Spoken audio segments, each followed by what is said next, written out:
An intense one. We are your panel. My name is Donut, and with me is Likeable, and we will be giving you a little bit of tidbits on what match you are going to be watching today. It's going to be SMG versus X10S. Likeable, what do you think about this? Oh my goodness. With the day that we've been having so far, it's just been intense. But on the flip side, on the substream, I gotta say that there is a bit of, how should I say this, an alternate universe wherein there are games that are just so one-sided. And I can talk about this because over here in the mainstream, we did have the Bren versus the X10 Sapphire game earlier, which was one-sided on the side of X10. But on the other side, over at that stream, it was also one-sided for Alter Ego Celeste. So, you know, we have a variation of what type of games that we've been seeing today. However, I do want to point out for the team SMG versus the Rising Hope game, we made it to game number 3. That was the SMG. first series, right? That made it to game number 3. SMG was very strong, and it was very strong for both Envious and Kohybe, and that new look for this team is something that is going to be surprising for the likes of X10S, because Kohybe in her new form, we all know her to be that type of very strong player, but she's going to be taking on a new role, and that's going to be a surprise for later on. But we'll take a look at the lineup first for both of these teams, X10S and SMG.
Still the same team, standing so strong right after getting the last slot in the LCQ.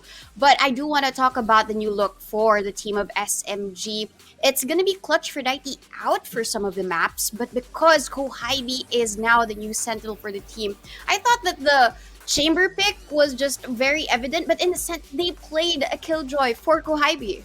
Oh, they did. And I feel like at this point, whatever agent you throw at Kohybe, she's gonna be mastering it fairly easily. I mean, she does love the game, and according to her, she just wants to be the best in Valorant. And that's what she's bringing to the table, especially for the rest of her teammates over here. But I do want to point out that earlier, I loved SMG over at Pearl, especially with them just making it very clear to me that an Astra is a perfect pick for this map, especially if once the Cosmic Divide is up, it's going to be very hard for any other team to retake that away from them.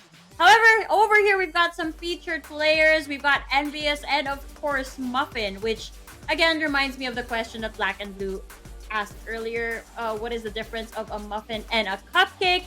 But beside the point, we're seeing their ACS, their average kills, all of the stats on the board over here. And as for the ACS, we do see a little bit of a difference here. But I feel like with these types of players, anything can go. Like, the stats are numbers, but at the same time, when you see them perform and make an impact with the rest of their teams, it's just numbers at the end of the day. That's what I feel about these two. Well, anything can go their way. It just really is about how they make it to be, right? When it comes down to the selection, right, of the agents with the new look for Kohybe, it just really goes to show that the control is also there, because Envious, for some of the maps, she does embrace that controller role. And given her all her stats, which was shown earlier on, we all know her to be this performing person, and she does bounce off of her teammates as well. The amount of space she is able to take, even as an Omen for the likes of Split before, that was her signature agent in that map. And we're now seeing, at least in Pearl, a selection of an Astra. So in terms of versatility, it could also be used on their end. But for the team of X10S, we all know that they're hungry for a win. After consecutive losses in the first few opens, in the first stages of this tournament, they're out here to win, even bringing down the top 2 team, which is Brand Victress. Yeah, you were okay. So behind the scenes, for all those who are watching, Donut has been hyping up Brand Victress towards me. So I was like paying attention to the other stream, and I was like, okay, I'm trying to get my attention as best as I can. But you know, these guys, X10 Sapphire, really caught my eye because they were really impressive with the way they pulled out their strats. And with the map selection that we have over here, Donut, which is incredibly interesting because these are all of the newest maps that we have on the pool. It's Fracture, Pearl, and Breeze. So I'm excited to see the creativity just flow from both of these teams, especially, of course, on map number 2, which is fairly new to all of us. Well, SMG's ban is going to be always a hell no to bind. That's why X10S has selected at least Curl here, because they know that they might have an advantage. They just really have beaten Brand Victress in this map. But it's the same case for the team of SMG. So it's just really a matter of placing their odds and placing their bets in towards this map. But the ban for Haven against SMG is something of a statement, because SMG, they've been very, very good in this map, especially for Kohaibi, whether she's going to be a duelist or a Sky in this map. They know that they're very unstoppable when it comes to Haven. So I think X10S is feeling a little bit of a threat there in Haven, but I'm very open to like seeing what will happen in these newer maps. Yeah, definitely. Plus, it's just a respect ban at the end of the day. But going back to Fracture, which is going to be our first map for this series, I would say that on the side of X10 Sapphire, it's a pretty decent map for them. We usually see them run the Neon with the Breach combo, you know, a lot of stuns coming in. But what's interesting is they actually pick a Sage here, which I guess can give you a lot of space and can give you an edge when it comes to the defense. But I'm not exactly sure how it's going to play out on the offense side. But again, I would say that for X10 Sapphire, they're leaning towards having more points at the defense side. And for the side of Team SMG, I would say that this is one of their best maps. They've had a 90% win rate this past year, only losing to Alter Ego Celeste. So that's saying a lot, and that is worrying me for the side of X10 Sapphire. So they have to really watch out for that, because whether it's attack or defend on Team SMG, they're just really balanced all around. They know how to navigate throughout the map and just really play off of each other and make sure that at the end of the day, this map is something that they own. Yeah, when it comes down to Fracture, though, it's always going to be about taking space away from your opponents. And historically, it would always be Envious Aphrodite together with Kohaibi taking that space away from their opponents. And it's not necessarily... But we've seen earlier on, right, in the map of Fracture, that the initiators are queen here. With the amount of mobility and accessibility that they give to their duelists, that is what empowers them in this specific map. But I'm not too sure about how X and S will play this out, because they never really banned this. Even if they know that SMG is so good in this map, they just chose to ban Haven first. Even if X and S had so much to work with in Haven before in their first form, maybe what they had to do was try to adapt to the newer system, to the newer patches, and probably take them off guard, because that's what they did against the team of Brand Victress. All of these rounds, it wasn't just on attack, but it was also on the defense that their team play was so much better. Their utilities, when it was thrown, somebody would peek off of it. And this is a new look for X10S, and I'm looking forward to see it in these bigger and newer maps. I agree with you there, especially with Fracture, where there are a lot of close corners. And you mentioned that we are playing off of the latest patch, right? 5.06, if I'm not mistaken. And they kind of buffed the Stinger here. So I want to recall, have you noticed a rise in the usage of the Stingers today? Yeah, there were a lot of these eco rounds we're in. It's not necessarily an eco; it was a thrifty round because they won it because of the stinger. And with that buff, right, you would expect sheriffs to be played, so that's why you play a little bit back, and then these agents will actually just prefer to be holding that stinger and push forward instead of playing back and holding angles with the sheriff. So I guess that's really the difference of the plays that really happened all throughout. I think there was a round in Fracture wherein OGT almost won a round because of all of the stingers that they bought up. Ah, okay, yeah. That I remember that round now. It took me a while. Sorry, goldfish memory over here. But yes, that is very interesting. I didn't notice it until you brought up the whole new meta, or the new patch rather. So very interesting. But again, talking about agent selection, at the top of my head, I'm expecting to see more raised gameplay on the side of SMG over here. But what are your thoughts on picking a Raze over a Neon in a map like Fracture?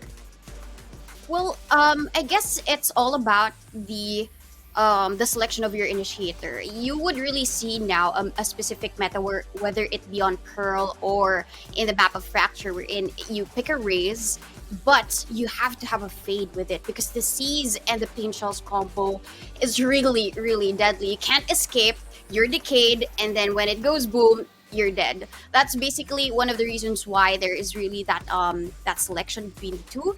But for the Neon, right, we saw that earlier for Sway and for Japips. The amount of space that was taken away by Sway during the early rounds, at least, was because of all of Japips's utility. And that's why I guess it would all depend on whether or not your initiator is going to be comfortable with embracing this agent so that you can feel more empowered as a duelist, whether it be a Neon or a Raze. Oh, so you're saying that at the end of the day, despite being a duelist that has this utility kit that enables you to reposition on the fly, it's better to play off of your team and just have this synergy when it comes to your utility shuffle to make sure that, you know, your duelist is safe or your duelist is making the impact. So it's not necessarily with regards to what type of duelist you put on the stage, but what kind of combination as a team you put in together, right? Yeah, definitely. Especially for a map like Fracture, you can be self-sufficient, but your opponents can come in from all directions. We've seen that happen. You have a whole ropes there, and then when you rotate, then you don't know. Actually, we saw that in VCT Champions, right? One almost got an ace, I think, got an ace by just waiting there in the ropes for any type of rotation, and that's going to be the same case here. If you don't really have that much coverage and that much control, then that's going to be quite hard for you to do. And if you're self-sufficient, you can just easily be brought down by any piece of utility, especially if you're caught off guard. So having that team play very much present in whether you're on the defense or you're in the attack will be so much of an advantage for you in the map of Fracture. I just gotta ask why. Why did you have to bring up that ace? I remember it so vividly, and it hurts really hard because that was an APAC team that was on the ropes. That was Boom Esports getting killed by Crashies. So thank you for that heartache note. Well, with all of the changes in the maps, right? I'm really guessing. I don't know why Fracture is not going to be nerfed. Nerf Fracture. No, I'm kidding. Oh no. We love it as it is. I mean, not so much with the nerfing or the buffing of the maps. It's more of how the players are just able to play off of it. I love the creativity. I keep mentioning that because it's just how it is. Sometimes you see these agents have, these teams rather, have mirror matches ongoing, and you just see how different their styles and their executions really are, and how elevated one team really becomes because of the creativity that they're able to show once they're on that map already and once the game is just in full swing already. So that's going to be really crazy. I'm looking at the agents, the possible agents that we can see over here once again on Fracture, and both of them kind of lock in a chamber. The main difference that I see is that SMG kind of leans towards the double duelist composition. So I know that you mentioned earlier that you're all about the utility shuffle, all about the team synergy, but do you think that it's better to go for a double duelist setup at this point, or just switch up one of your duelists for an initiator? Well, at least it would depend on how they play, right? When it comes down to SMG and how they would play, at least they've embraced this new type of playstyle wherein they go aggressive, but they all go together. So, and how they make that work is they make sure that when they push forward, all grounds are covered. It could be used with a smoke, but then they must make a reassurance. Either they throw in a set of paint shells or another piece of utility there, just so they are secure when it comes down to the sites. But when it comes to X10S and with how they play, we all know them to be just very aggressive, and they will take advantage of that.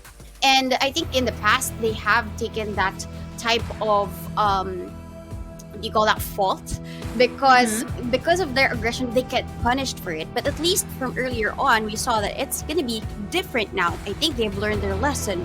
But in the map of Fracture here, we see some hovers. I'm not gonna call anything unless they're picked, because last time I thought there was gonna be a double duelist for the other team. Oh, well, there is a double duelist this time around. You're not mistaken. What you see right in front of you, it is what it is. It's been locked in, ladies and gentlemen. So on the side of SMG over here, we've got a double duelist with both the Rays and the Neon. I was asking you earlier, which one would you choose? But in their case, they're choosing both. Both the Rays and both the Neon. Probably aggression is going to be the answer to X10S, because they all know how Muffin and Baby TZ play. They love to be aggressive, but here choosing the Sage will slow them down, or probably slow the opponents down. And I love the selection of the Sage. Although it might be unconventional might make them win this. Oh my goodness. I am expecting a very aggressive game over here, but again, with the addition of the Sage, could change the pace a little bit. We'll have to wait and see. But I believe that our casters are ready right now. Can you hear them? Can you hear them? No? Are they here? Okay, I guess we have no choice. We'll just pass it over to them so that you guys can officially hear our casters speak. Let's go. Hi, we are here. We are your casters, Hamquack and Key. I'm just kidding, I'm playing. That's some weird ASMR nonsense, but you know what? This is SMG versus X10. It's been a while since we saw this last marquee. Last year was the last time they actually faced off against each other. Last year, it was X10S. It's not even last year, sometime late last year. It was Elite last year.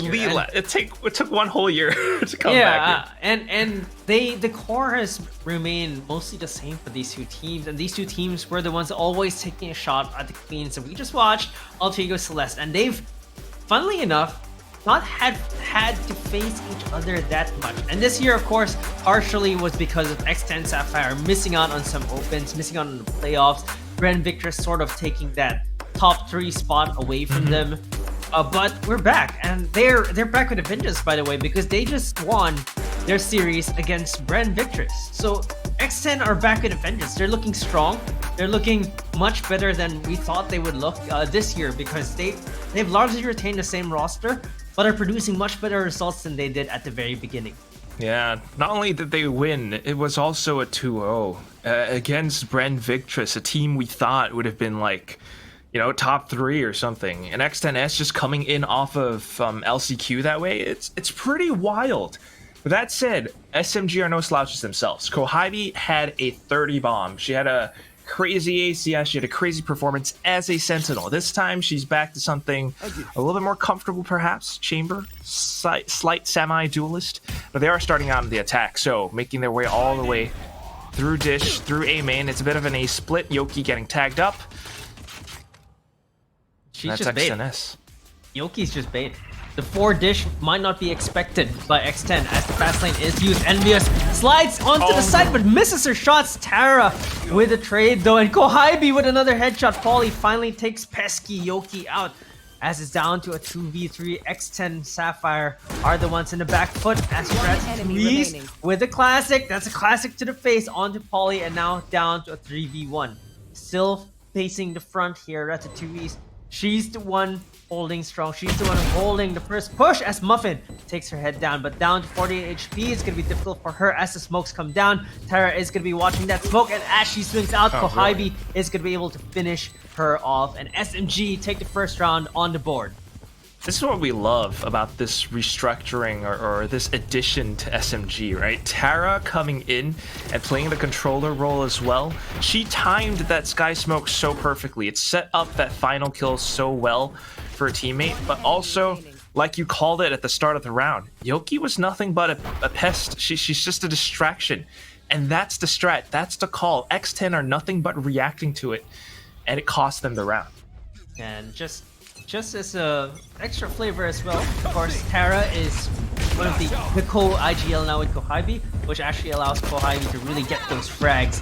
And of course, SMG playing quickly, playing fast onto this A side. Tara takes one down. Yoki for the kill onto Polly as well. Not much damage done onto SMG just yet, as Tara is going to get the plant down. 5v3, the Spectres all on board for SMG. A Ghost and Kohibi with some Headhunters. It just looks so difficult for X10S to get anything out of this because they only have classics in their hands. Let's give it a flash coming on. Envious is going to try to go for the spray. Does not get one though, but Yoki is going to be there for the refrag. Kohibi with a Headhunter as well finishes him off as Ratatouille is going to take the last kill. A little bit more clean, perhaps. I mean, losing one player only, so that's not too bad. But again, it's this fast pace coming in from SMG that really kind of throws X10S off. We've seen this so much on, especially this map Fracture now, that I think X10S, they're gonna have a different plan as they approach this. Then again, SMG, it's this lovely structure, this lovely composition that allows them to do so many different things. Now, the other thing I wanted to note, Kohibi dropped her Spectre. Buy up a Vandal. So let's give it a hero Vandal coming to this round. She has the creds because all she did was to buy some Headhunters in the previous round. So she's able to go for the hero Vandal play as Polly takes Tara down in the first kill. Envious tries to slide in for those kills, only finds one as she gets traded. And as Kohibi also gets taken down, that Vandal is going to go down, so they're going to have to recover it. As Polly takes Ratatouille out, Yoki is going to be there for the trade though. She wants to make it as expensive as she can for X10S, but it's just starting to look difficult. She's going to gain some resources by taking that ultimate orb up. And she's just going to slowly inch away. Well, might as well take the Alt Orb, right? And it gives you... Well, you're now 1 point away from getting the Rolling Thunder. If she can actually find one more frag, that would be it. But then again, it's the whole task of actually making your round to be. Yes, they know. It's taken too long, and it's so easy for X10S to rotate. Yeah, it's such a short amount of time, and they're prepared. Yeah, and the chamber, Muffin, has been holding that for the longest time, and there we go. The hold is true as Muffin gets a quick headshot, and she wanted to switch her Vandal to give herself a fighting chance, but unfortunately for her, that angle was already being watched. Now, something to note coming to this next round, there's already 2 ultimates ready for both teams. There's the Rolling Thunder ready for SMG in Yoki's hands, and there's Polly's Orbital Strike that's also ready as well. And there's going to be the gun round, so using these ultimates are going to be key into winning this next round. You can see that X10S Polly, she could potentially use it just to stall the spike plant, and that is very big potential as well, very big impact. So I think SMG has to be a little bit more careful here. I mean, earlier on, just rushing into A main like that turned it into the Valley of Death. Oh, look at this. So, Peaks, Kohibi, Muffin. She saw that! She should have seen it. She saw her shoulder, I think. Kohibi. Yeah. No, she's there? No, doesn't know. She doesn't know.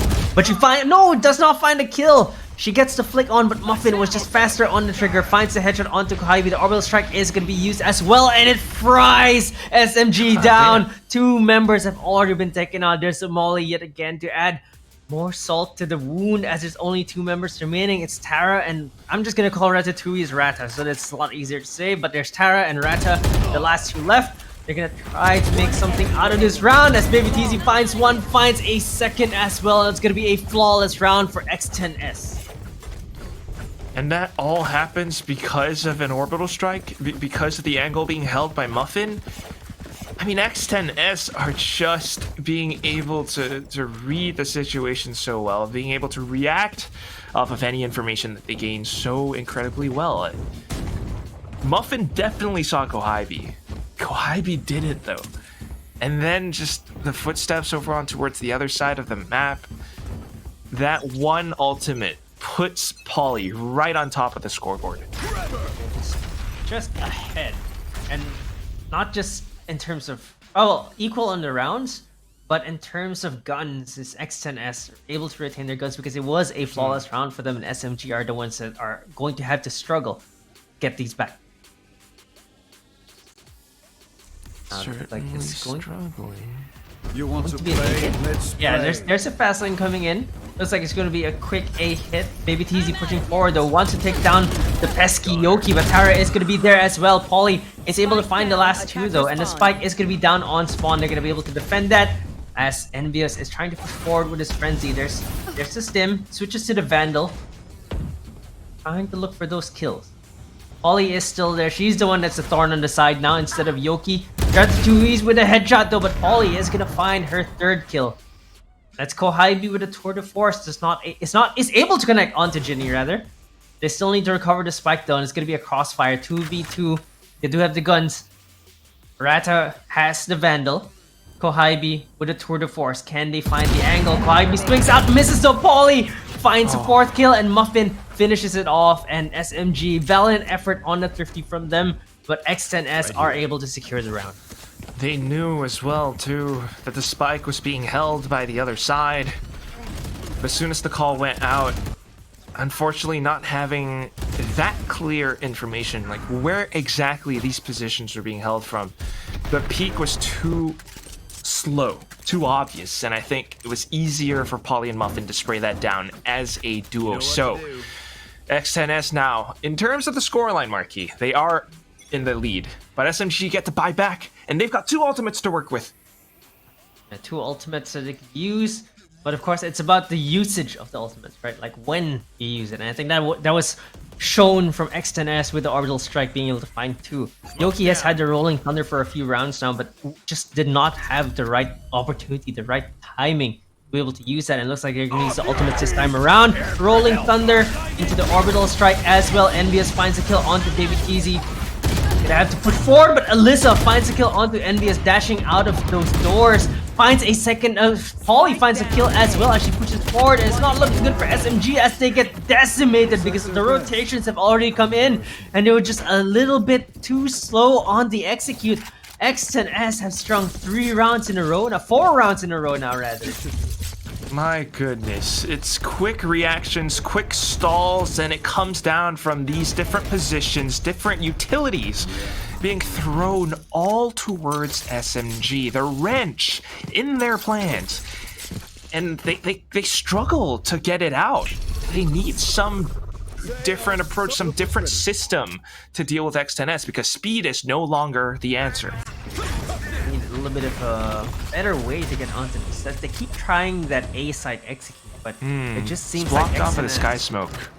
Yeah, they just can't get in that A site. Not cleanly, at least. That's one of the biggest problems. They are not really using the openness of this map to find those pickoffs, to find those Now they keyballs. Oh, no, well, definitely now they are. And if they can find this kill, they can find a kill onto Muffin, I think that just completely opens the site up. Muffin, able to find the first kill onto Envious, though. That slow field is going to put a damper in their plans. Kohibi is still stuck behind the wall, so she's not able to push up and really go for this flank. And that wall finally goes down, so now might be the right time for SMG to execute, but they're going onto the A side instead.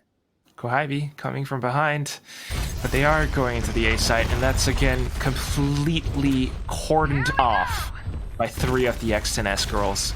Not to mention Baby TZ with the overdrive as well. Yep, use the overdrive, has to recharge it a little bit. Yoki's down to 3 HP. She's just... Wait, Kohibi... Oh, no, the teleport! The timing was just unlucky. The rotations are already going come onto back. the B site, but she's gonna call that site is clear. As the smoke goes down, she knows. She realizes that Elise finds a kill, but gets traded by Polly. But can that give them a chance to make this round expensive for X10? The shot through the Radiant boxes. Kohibi has to put it down herself, and she's gonna get spotted as Muffin shoots her through the Radiant boxes as well with a tour de force. Tara finds one, the double headshot with the Spectre, but she gets taken down. No spike plan for SMG. It's just been fully denied because those Radiant boxes are not gonna save you from bullets. Lights out. Yeah, those are paper thin, and it's so darn unfortunate. Like you mentioned, Marquis, if they took Muffin down, this round probably would have been theirs. Unfortunately, it was just that their executions were just a little bit off. The timing of that flash, Kohibi calling the sides clear was good, but then again, all those different positions, unfortunately, they come into factor, and they put X10S on top. X10S 5-2, great position for them. Great economy for them as Muffin gets a first kill onto Kohibi. Really staring them down on that arcade. Misses the second shot though, as she gets taken down pretty low. It really just is SMG trying to explore the breadth of the map, trying out all these different entries. A main doesn't work, so let's try arcade, let's try tree. But X10S, they're reacting to this appropriately. I mean, that's where that operator was positioned, and now they are still on the B side. Just seems like nothing is working at this point, and this B site, this B execute just might be the one that works for them because A is super dangerous. Now Yoki, bit of a greedy peek, gets double peek there. Gets taken down by Baby Teasy. She thought she had the timing there, but unfortunately for her, she was just a second too late. But Elise finds the first kill onto Alyssa, making it a little bit easier for them as Tara finds one. But Baby Teasy with a quick movement is there for the trade. Gets Envious as well, who misses the shots. It's Elise left in a 1v2. They're all both low, but she's gonna get taken down, and X10S secure the round yet again. SMG have been trying so many things, but nothing is working out for them. X10S are just have their number. Yeah, it's very clear. It's in their phone book. They know what it is. They know what their plans are. And that's why I think SMG, the next thing to try now, is not just the map itself. You've got to try different timings. Maybe play a default for the first 30 seconds or so. Because X10S right now, they are comfortable. They've got operators. Just pushing it alone is not going to work anymore. They're still going for it. They're still gonna go for the push. Nope, it's just a jiggle. A little bit of jiggle, a little bit of testing to see. But it's the exact same defense for X10S, where they commit 3 members, where they have the breach in case they actually push A main. It's such a strong A main hold that SMG are hoping to break. That's gonna be the stuns. That's gonna be an exchange from both Neons. The stuns are gonna hit, but nothing going to happen for both sides. Okay, they're inching forward now. There's a utility coming in. They're gonna buy some time. There's orbital strike yet again, but this time around they push forward instead of backward, but they're gonna get taken down anyway. It gets down for a 2-for-2 trade. SMG finally have broken it. Can they find more though, as Ginny is gonna be there, finds one. Tara is there for the trade. SMG with a buddy system playing this so well. There's the orbital strike getting committed, but Alyssa swings out and takes Kohibi down. It's all down to Tara with 20 HP, and Muffin is waiting in the smoke, takes her head down with the headhunter. First the jiggle, then the wiggle. Almost the Fiat with the buddy system, but it's just not fast enough. And X10S, once they have that read, once they have that information of where SMG are coming from, it's so easy for them. It's like taking candy from a baby, the way that they deal with this approach. I mean, look at how Muffin knew exactly how to position herself, knew exactly where to look. They really knew where to go, where to look, where to hold, and it's even if SMG find a little bit of space, they just deny it. They find ways to flip the script and just deny anything that SMG are doing. And now, what's really dangerous here is that they're already down 5 rounds. This could easily be an 8, all the way to a 10-2 if they can't find any solutions here for SMG. The timeout, now that they're 5 rounds down, some might argue it's a bit too late because they're 5 rounds down. Yeah, quite frankly, this is a huge problem. I mean, not just for this map. If you think about it, Fracture has been one of SMG's favorite or home maps for a while now. You expect them to win right here, but they're not performing so great. And if they lose this one, the next one's going to be Pearl. Yeah, they played pretty well on that today against Rising Hope, but that's also X10S's pick, and they certainly have a plan for that. This map is crucial for SMG. Definitely crucial because you definitely want to win your map picks. But you've seen teams flip that around. Right now, it looks like it's going to be a force for SMG though, as they have the overdrive on Envious. The rifles coming in, they're playing fast yet again, but this time around, they're just gonna get destroyed as Polly finds 3 kills, and Envious with the overdrive gets 1, but tries to find more. Baby TZ with her own overdrive is just gonna take her down, and this A main is just a graveyard of SMG players. We've seen that happen way too many times already, Marquis. A graveyard, a valley of death. It's just a choke point, and it's precisely where SMG's weaknesses lie. Every single round, we see that same sky smoke come out from Polly. She's got her teammates there to back her up if needed. If not, she'll drop an incendiary. Baby TZ's there to play off contact as well. SMG really needs to find a different approach, but they keep going back here. The sky smoke again, and then they back off in towards Muffin. Just really finding those first kills on that operator. Muffin has been a terror. Against Team SMG and X10 are just going to be happy with that. They back off a little bit. They try to reposition for the retake. They don't want to lose those guns. Playing ever so disciplined, and Envious makes her way to tower. Calls that it's clear, but it's not clear on the way there though. Muffin finds a 3rd kill with her operator. Alyssa finds a kill as well. Kohaibi with a hero vandal. That's one down, but that's going to be a 4K for Muffin and SMG. It's going to be the last round. They can turn this into a 9-3 to probably get some good juju in their favor. Unbelievable. Maybe they want a curse to happen. Okay, maybe. You know, use some voodoo magic, get some dolls in, but you have to admit, this is such an incredible performance from X10S. The way that they just control this map, it's almost as if they don't even care about Dish or Arcade. They just push off A main, they push off B main, they have Muffin there with the operator, and this girl, previously on a Jet, now on the Chamber, so disciplined, holding angles and nailing shots, it's just perfect.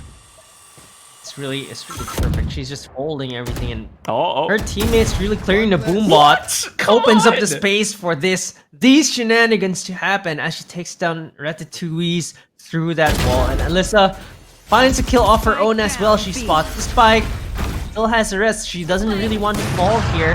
Envious tries to peek out, uses the Phantom to her advantage in close range. Much better gun than a Vandal. Takes Alyssa down 3v4 right now, and SMG trying to get onto that site, but they don't really have the means to plant safely because they don't have the smokes anymore. They're gonna have to find more kills here as Yoki inches forward, uses the Rolling Thunder. Muffin in the corner was safe though, but Yoki is gonna take her down. Further force coming out from Kohaibi. Yoki gets a 2nd kill.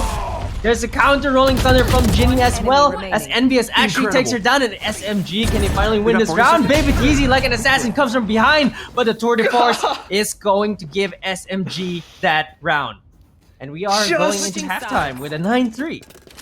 Relentless approach. They kept on swarming down, shoving down these bullets, these rifles down the throats of X10S. And it's so great, so beautiful. I mean, we're pushing on both sides, both Canteen and Link. If you were Ginny or Baby TZ or whoever else, you are overwhelmed. And that's so good. So now we head into halftime, and I'm going to have to toss it back to our panelists to break it down, to see if we can invoke the curse of the 9-3 marquee. Sharkbait hoo-ha-ha.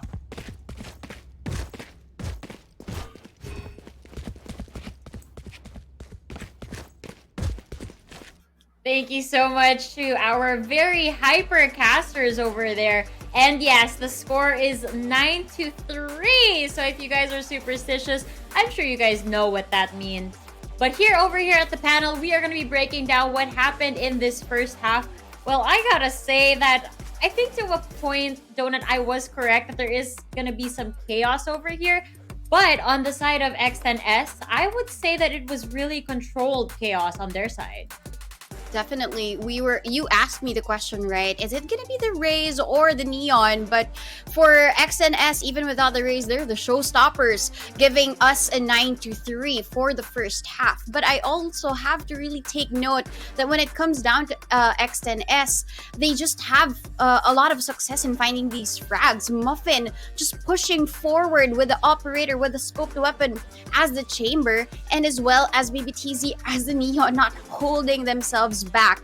And I guess all throughout the whole stages, right, I think they just really waited for us to really cast this game, because they really built a storyline that they were the underdogs, when in fact they're the ones biting back. They're the bulldogs now. And it also goes to show that SMG, when it comes to control, they don't really have that much utility to work with. Yes, they do have the breach, but timing is everything. Timing is a big factor, especially when it comes to Fracture. And I think a lot of the times that Quack did show frustration when it comes to his voices, because Kohaibi was already there catching them off guard, but then a TP comes in. Or when it comes down to the flanks, X10S just beat them to it. So it was just really unfortunate for the timing. But now, maybe when it comes to the defense, SMG has something to say. Yeah, I really hope that they do. We're here for a really good matchup. And this is just game number 1. We don't like where this is going. But once again, if you are superstitious, 9-3 curse. Am I right? Am I right? But Well, yeah, it is. Oh, sorry. I just want to point out that they need to figure out to have their own chaos and control and just throw it at the opponent, especially now that they are going to be on the defensive side. The Sage pick really worked out in their favor, especially with those slow orbs in combination with that operator. Really worked out for X10S, but let's see how SMG is going to be answering back as we switch on over to the second map. But what was it you were going to say? No, I would have to agree with you when it comes down to Alyssa picking up the Sage. It wasn't just really about slowing the opponents down, but it was also about control, right? With the walls, and even when it comes to the slows, and the ability of Alyssa to find these first frags. It's just really mind-blowing, and I'm really looking forward for that Sage play in the offense. Yeah, with that said, we're going to be going to the second half of this map. So we're going to be throwing you guys back over to our casters. Thank you to our panel for breaking that down, and of course we're gonna see if superstitions are indeed real and if SMG's defensive side is better than attack side, because X10S, looking at the scores, looking at Polly and Muffin, they've been on a tear. Now, can they stop these players from overwhelming them and getting onto that site? We'll have to find out. Quack, what do you think SMG can do here? Man, they have to push out, they have to do things because they have that double duelist composition. It's just not enough for them to stall with, I think. And it's such a back and forth thing. 9-3, yes. But what if X10 wins pistol? What if X10S wins pistol? Then what? You know, and look at the way they're approaching the map, so slow, so careful. The trademark already gone on the other side of the attacker spawn. They know where the hit's coming. They know what to do. Yep, they're rushing onto that side, and they've been much more successful than SMG in going onto the side, because if SMG's defensive positions are actually more for retake. So now they're playing 3 on dish, trying to get onto this side right now, as X10S have already posted on their post plant. Heidi trying to swing. Notes that there's 2 there. The stun coming out. Tries to swing. Alyssa finds the first kill on Yoki. Poli takes Kohaibi down as well. Envious and Tara getting kills of their own though as they go onto the side. 2v3. Trying to get on the defuse. Poli through the smoke. Finds Tara. Envious pushes forward though. Uses the high gear. Trying to find more kills. Does not find anyone though. Has to use the high gear all the way back onto that side again, but there's gonna be utility getting used for sure. There's a stun coming out, there's the half, and there's the kill. Alyssa takes her down, and like you mentioned, what if they win the pistol round? What indeed, as X10S are now on 10 rounds up against SMG's 3. Oh god. Unless you're able to win with this round or the next round, it's just such a tall task. Of course, you have to keep your mental strength up and you can't give up, but still, on paper, the narrative is just, it's X10S's game to win. They had the perfect take, they had the perfect post plants, and if they do that on the first round and second half, you bet they're going to do even better for the next. Yeah, that's for sure, and they have the Spectres in their hands as well. They're not messing around at all. Muffin, even herself, We see a lot of Chambers do that, just go for the Headhunter and save up. But she goes for the Spectre, really wants to close this out as Yoki gets overwhelmed, gets flashed, gets dashed onto. As Tara, with a Sheriff though, finds one, but not the crouching Muffin. Who takes a kill as Envious also gets taken down. It's all down to Ratatouille's with a shorty. Will they actually check her? Not really, but they're spraying through. Now they see her, she gets shot from the back, she gets overwhelmed, does not even get to shoot the shorty. And now SMG, they are so far behind from X10S. Alright. You win this one, it's a good start. You lose this one, match point, you got nothing to buy with, forget it. Forget about it. You just go next. It's so hard. I mean, they tried. They had some interesting positions, but look at how X10S actually went in for that. They just swarm in together. Baby TZ to slide, and then the rest of them to back up. It's just a stampede. They're gonna do that again. They're gonna go full speed ahead. They're trying to get onto this A site. Oh, all right, already slowing down the Sky Smokes, discouraging them from pushing up too far. As Tara using the Sky Smokes, using her position. Just make it safe for SMG to play on this A site. Might have been an over-rotate though, as all 5 members are gravitating towards A. On the other hand, X10S... Interesting. Roping back to their first spawn. Like, I'm not sure what the thought process is here, but they might want to go through B main. Maybe. And they have Muffin on the other side to make sure that no crashies is here, so like that's pretty good. That's pretty good. Avoid the rope incident. Look at SMG. Look at SMG. Pushing forward. Dashes forward. Envious gets taken down by the SMG though. Ratatouille finds 1 kill but gets immediately traded by Alyssa, and SMG are the ones on the back foot. They're the ones on a loss this time. And X10S are gonna push forward. They're gonna have 2 upgrades, 2 rifles for them, and they're just gonna go onto this A side. It's down to that. It's either A or B, and if you call that A is clear and you just rush in, you might be wrong. So Kohaibi, she's got to do her job. She hides into a corner. Yep, Tara gets taken down by Baby Kiki though. Yoki finds a kill, but he gets taken down. All down to Kohaibi. Goes for the spray transfer, but there's just too many on the site, and X10S are already on match point. No, not like this. Oh no, match point. How much do they have, Marquis? Did you see it?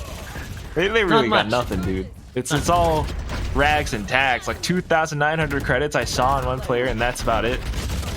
It's just don't look good. Doesn't look good at all. But we've seen so many teams win Thrifties. Gotta use that last timeout. Not sure if this should have been called maybe around earlier. I'm not too sure, but this is the last chance, and they don't really have the means to make something out of this. Now it just has to come down to their gameplay, their kills, the frags, the headshots. You're gonna have to get that. You're gonna have to pray for a miracle, and not just this one round. You're gonna have to win 9 in a row. SMG, that's the mountain that they're facing right now. Yeah, that's I'm not gonna lie, like that's just so darn difficult. This is a test of their mental fortitude right now. And SMG are certainly gonna give it their all, buying up whatever they can get, some bulldogs, whatever shields they can scrounge up together. Curious to see what Envious does, because that's a Phantom without any shields right now, and I don't know about that. It might be a dash in, try to go for a kill kind of thing, and hope your teammates get it. I think maybe that's exactly what they want. But yeah, she's moving forward. Ratatouille is right behind her with a bulldog, wanting to go for those trades. They're not really dashing in, and it looks like X10S. They're like, oh, you guys call a timeout. You guys must have a strategy. So we're just gonna default in our spawn, and they're just holding. They're just turtling. But SMG are actually not trying anything funny. They're just holding. They're stacking on A, sure, but it's just a hold. Oh. The slide though was spent, and that hold confirmed where these players are positioned. Yoki though, a little bit of a relay system, comes back in full, and that gives SMG a slight edge. Yeah, slight edge. The setup into the serve, into Yoki's hands, into Yoki's bulldog.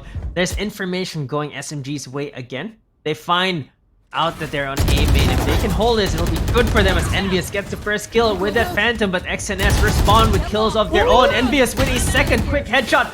uses a high gear to get out of dodge. Uses a smoke to buy some time as well, but the res is going to come in after come ultimate on. orb 30 is taken seconds by left. Alyssa. So 3v3 yet again for X10S. Okay.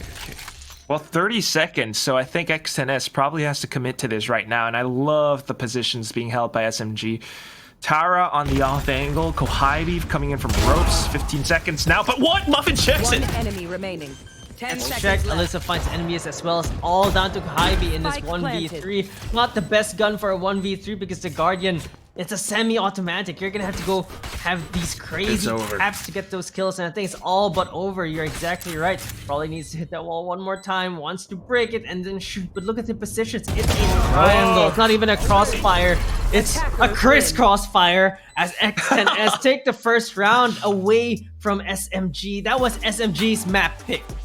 A crisscross fire. That's a new one for me. That's pretty good. But wow, it's just such, I don't know, man. They had the right calls and they had the right reads, not just on a large scale in terms of strategy, but they knew exactly where to turn, where to look. This might have been like a result of scrims or something, because you don't check these corners unless you really know what you're doing, unless you really have that foresight to think that far ahead. And that's how X10S wins.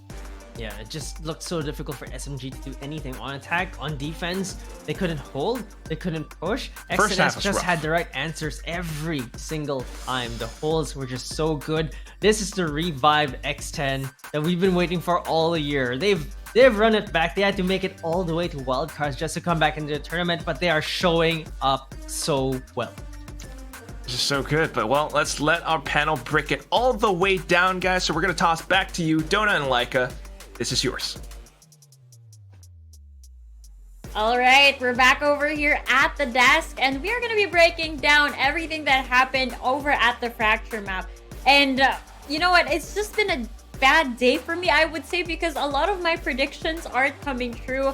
I said that Team SMG had a really strong understanding of Fracture because it showed in their statistics. However, Team, X10 Sapphire just really showed that they came in prepared today, because I can't even put it into words. The way that they were able to have this whole controlled chaos setup over here on Fracture with all of the rotations, the crossfires, the refrags, it was all there. It was complete, which is why every single time SMG was trying to enter a site, it was almost impossible for them to just go in and get that round point.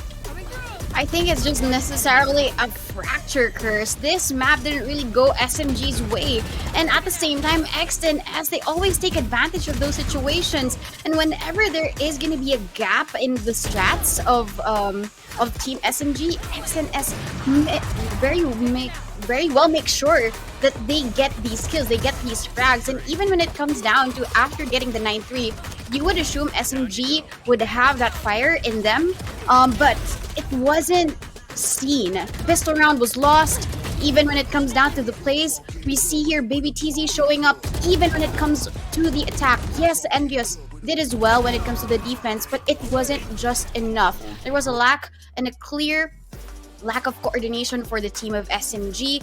They might see that, okay, they might have won against Rising Hope, but the Queens as well, X10S, they just bite back and they show up when it's needed. And I do have to really give it to Pauly, even when it comes to the games against Rising.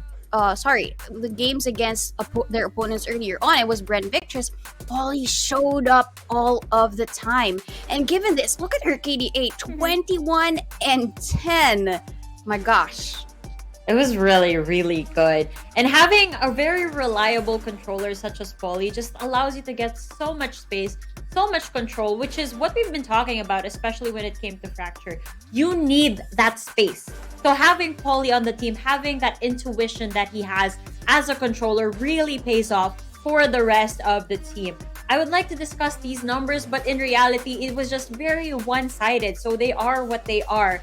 Nothing to read too much into in the meantime. But I feel like at some point, Team SMG was just really, really overwhelmed. I don't know if it was more of a, how should I say this? I feel like it was getting on their mental. Like they were losing the composure that they had when they started the rounds because of, again, like you said earlier, no matter what they tried, it was always shut down by X10S, and that's what the theme was for the entirety of Fracture. Yeah, and probably the curse is also seen because the 90% win rate now of SMG has to go down a little bit of a percentage here in X10S. No matter how much they did try, at least before, to try and fight in Fracture, now they've seen it. Now their hope shines through. And given that the second map is actually X10S's pick, I'm not too sure if SMG have really prepared for the map of Pearl. Well, they did have some experience earlier on, so maybe later as we go into Pearl, we'll see more surprises coming from both of these teams. More of this when we return.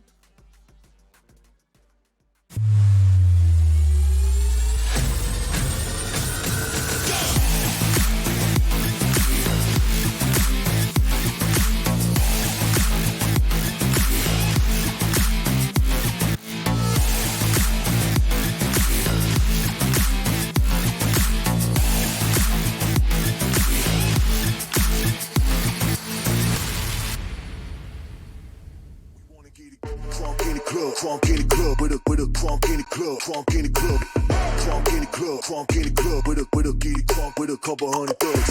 Crunk in the club with a crunk in the club, crunk in the club, crunk in the club, crunk in the club with a giddy crunk with a couple hundred thugs. Everybody round, everybody round, everybody round, everybody round here. Everybody round, everybody round here. Know we getting hype. Everybody round, everybody round, everybody round. Everybody round here, know we get hype.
We wanna get it crunk in the club with a crunk in the club, crunk in the club, crunk in the club, crunk in the club with a get it crunk with a couple hundred thugs. Crunk in the club with a crunk in the club, crunk in the club, crunk in the club, crunk in the club with a get it crunk with a couple hundred thugs. Everybody round, everybody round, everybody round, everybody round here. Everybody round, everybody round here. Know we getting hype. Everybody round, everybody round, everybody round, everybody round, everybody round here. Know we getting hype. Coming off the bench now. Waiting for this moment, swinging for the fence now. Coming off the bench now. Gotta get up, cause we about to get down. Coming off the bench now. Waiting for this moment, swinging for the fence now. Coming off the bench now. Gotta get up, cause we about to get down.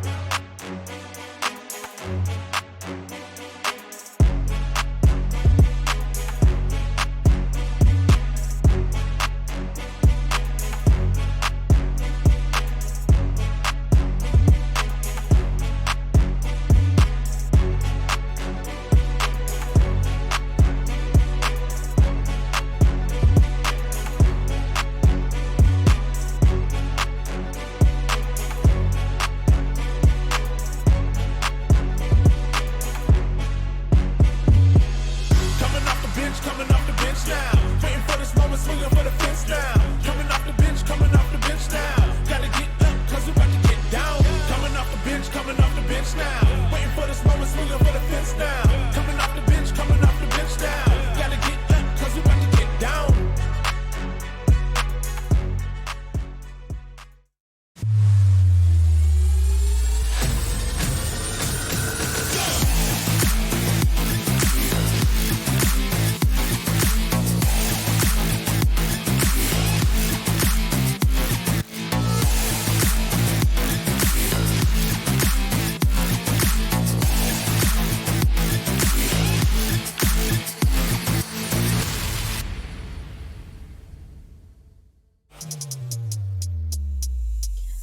numbers don't lie, but X10S makes us doubt about SMG in map number 1 that was supposed to be their best map. But X10S just steals it away from them. My name is Donut, and with me is Likeable, and we are your hosts, and we're gonna bring you in to map number 2. Yeah, we're going to be going over at Pearl, which I'm sure that everybody who's watching right now is going to be really excited. I know I am. Whenever I see a new map released, a new agent released, whenever somebody picks it, I'm all for it. But I want to talk about a fun fact that I noticed. Both of them have actually played Pearl earlier today, and both of them ended with a score 13-9. I don't know what that means, but I just find it very interesting. And on top of that, both of them have actually picked the Astra, and as I mentioned earlier, there was this very cheeky cosmic divide that Polly pulled out at Pearl over at the B site, wherein it was almost impossible for their opponent, the Brand Victress, to actually retake it. I wish I could paint you a visual picture of it. Just imagine the cosmic divide going from I wouldn't say the default, the gray box to the other box at the end, and it was just so hard for the Victresses to just enter the site and retake because 3 people were on the other side of the cosmic divide. So how do you retake? How do you cross that border and see 3 people aiming weapons at you and just win that round? It's almost impossible. Yeah, and I think when it comes down to SMG, they also have that chance, right? But when it comes to the cosmic divide of Team X10S, it was actually Polly's. And the amount of kills that she was able to gain during that map, right, just really goes to show. Her ultimate refreshes and refreshes until a new cosmic divide is going to be used yet again. And whether or not it's going to be on the offense or the defense, it's very much important when and how you use the cosmic divide. And that's the reason why I think Astra for this map is very much an essential. And coupled with the Viper, right, you have 2 walls to work with. You can use one as a fake, and you can use one to actually push forward. But at least for the use of the initiators, we're both seeing historically for today that Fade is going to be picked out for the initiators. Oh yeah, they have been picking out the Fade. The only difference is that I believe X10S was actually running a double controller.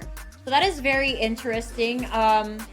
Going up against a double initiator setup because Yoki actually locked in the KO earlier today. So I'm not exactly sure how that's going to play out. I understand over at the B site, wherein there's just so much space. You got this long haul wherein everybody can get shot whenever they cross that long haul over there.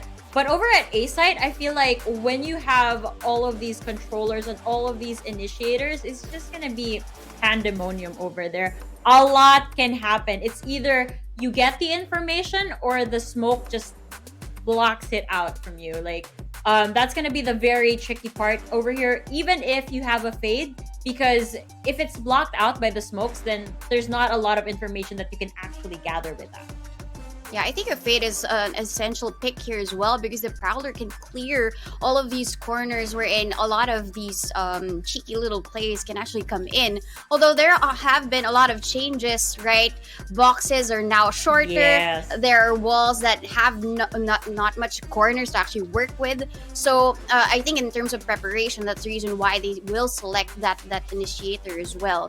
I do believe that the Sage does work well here, but maybe they do want to prioritize all of that site clearing, at least for the team of SMG, because Yoki as that KO can bring so much space for the team because you don't just have the Prowlers, you also have these quick flashes that KO can actually throw in, and that Null Command can prevent you from being stopped by any of that push from the team of SMG.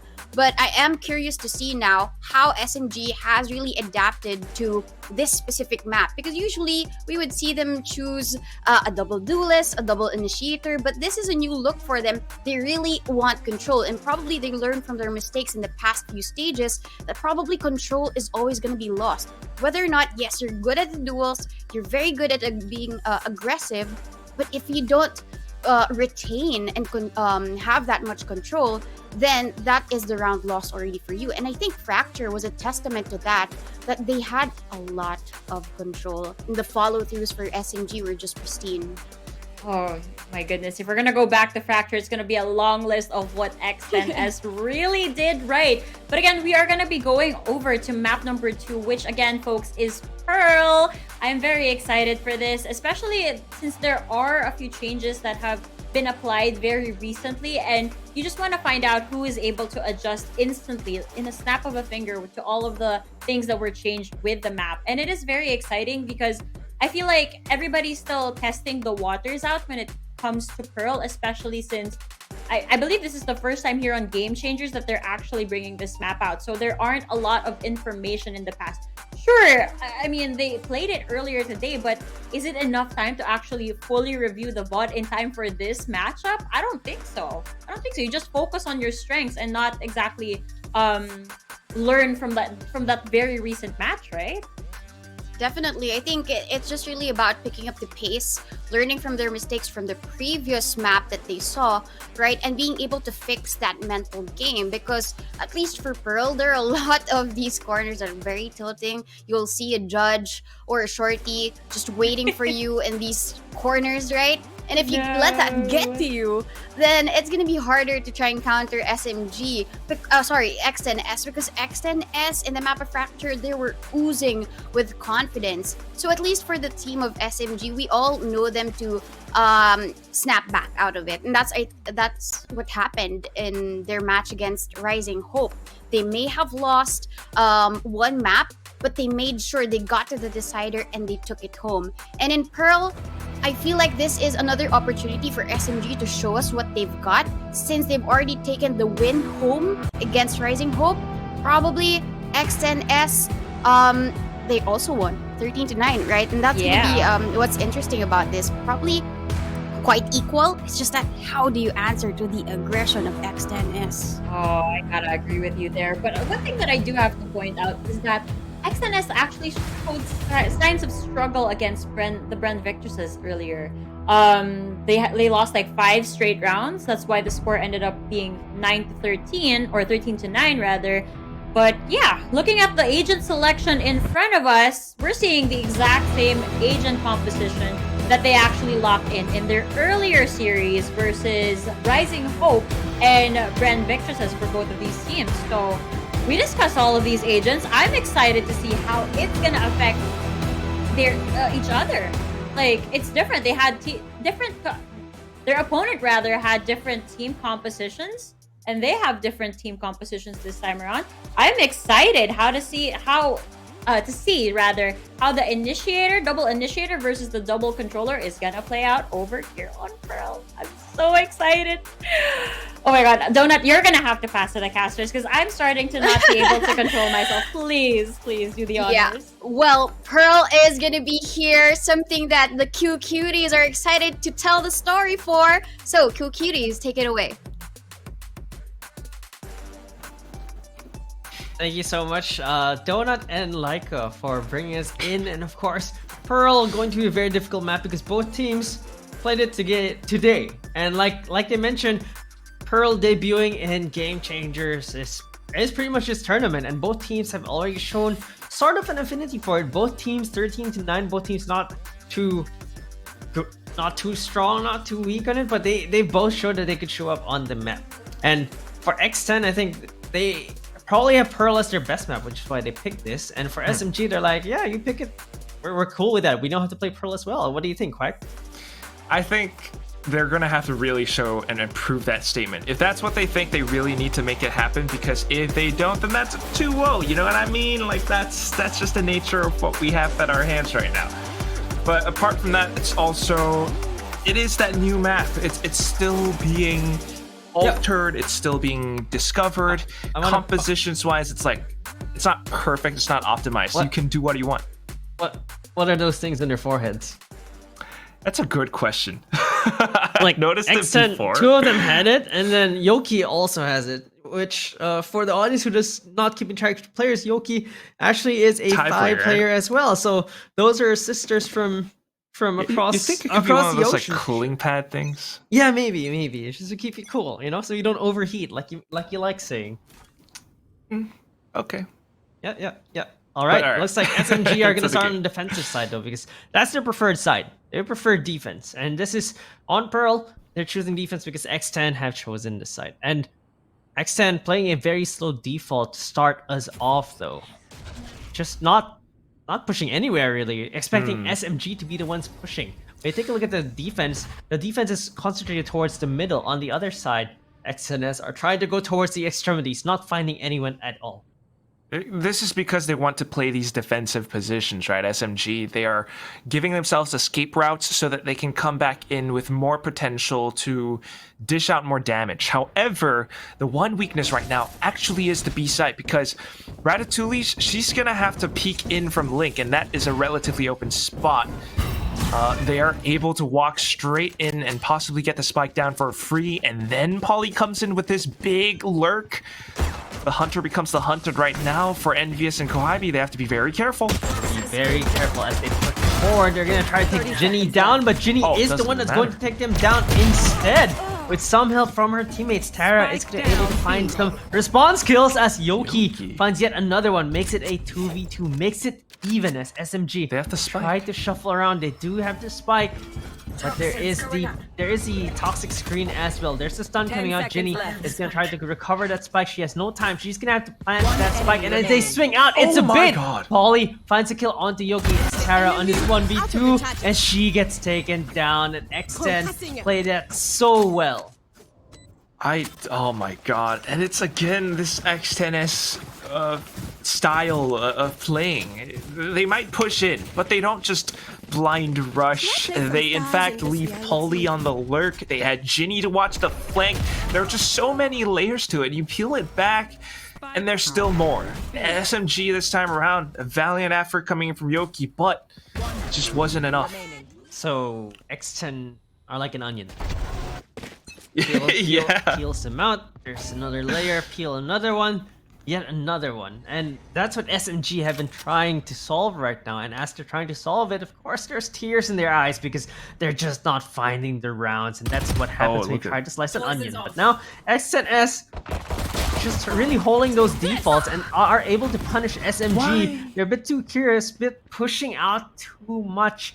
And they just get punished by those Spectres. And X10S with the defaults paid off for them. It really does. And right now, despite hearing the footsteps, despite knowing the positioning, they can't really do much about it. Tara, Ratatouille, they want to push in. Tara with the corner lurk, though. That's just not enough. One kill. Well, 2 kills, rather. Ratatouille. I think she has one more bullet on the Headhunter. 1 bullet and a dream. Might be able to find one more kill. If she does, it'll make it very expensive for X10S. And if she doesn't, then it's yet another round for X10. Only 1 hit Hunter, though. It's only good for 1 hit. They're all hiding Ooh, away. body shot. Oh. Pain. There is just... SMG are feeling the pinch because they have not been converting these rounds. It's just very painful for them. But 0-2, I think is okay. Yeah. Right? Like It's early. Exactly. It's still early. Might not... We're kind of feeling that SMG have not been winning rounds because if you count the previous map, they definitely have not been winning rounds. But this is a fresh map. It is a fresh start. They can reset like they did against Rising Hope. If they do reset, then X10S might... X10S just need to hold on. Recovering it. Has to be careful, though. And I like what Ratatouille is doing right now. But it's also this double controller that makes it a little bit difficult to work against. She has that rendezvous to get her out of there, and that's the thing that she got going for her. Information gathered now. The rest of them should be rotating underway. Immediately takes the rendezvous out. The trademark gets taken down as well. SMG are already rotating to this B site. They have an idea that there's there might be someone in the flank, but X10S are already making their way into the site using the cover of the toxic screen. But Ratatouille sprays through the boxes but gets taken out by Muffin as they swing towards her. Swinging on this backside right now, Envious is actually vulnerable. There's a stun coming out, but the vulnerable are just too much for her to handle.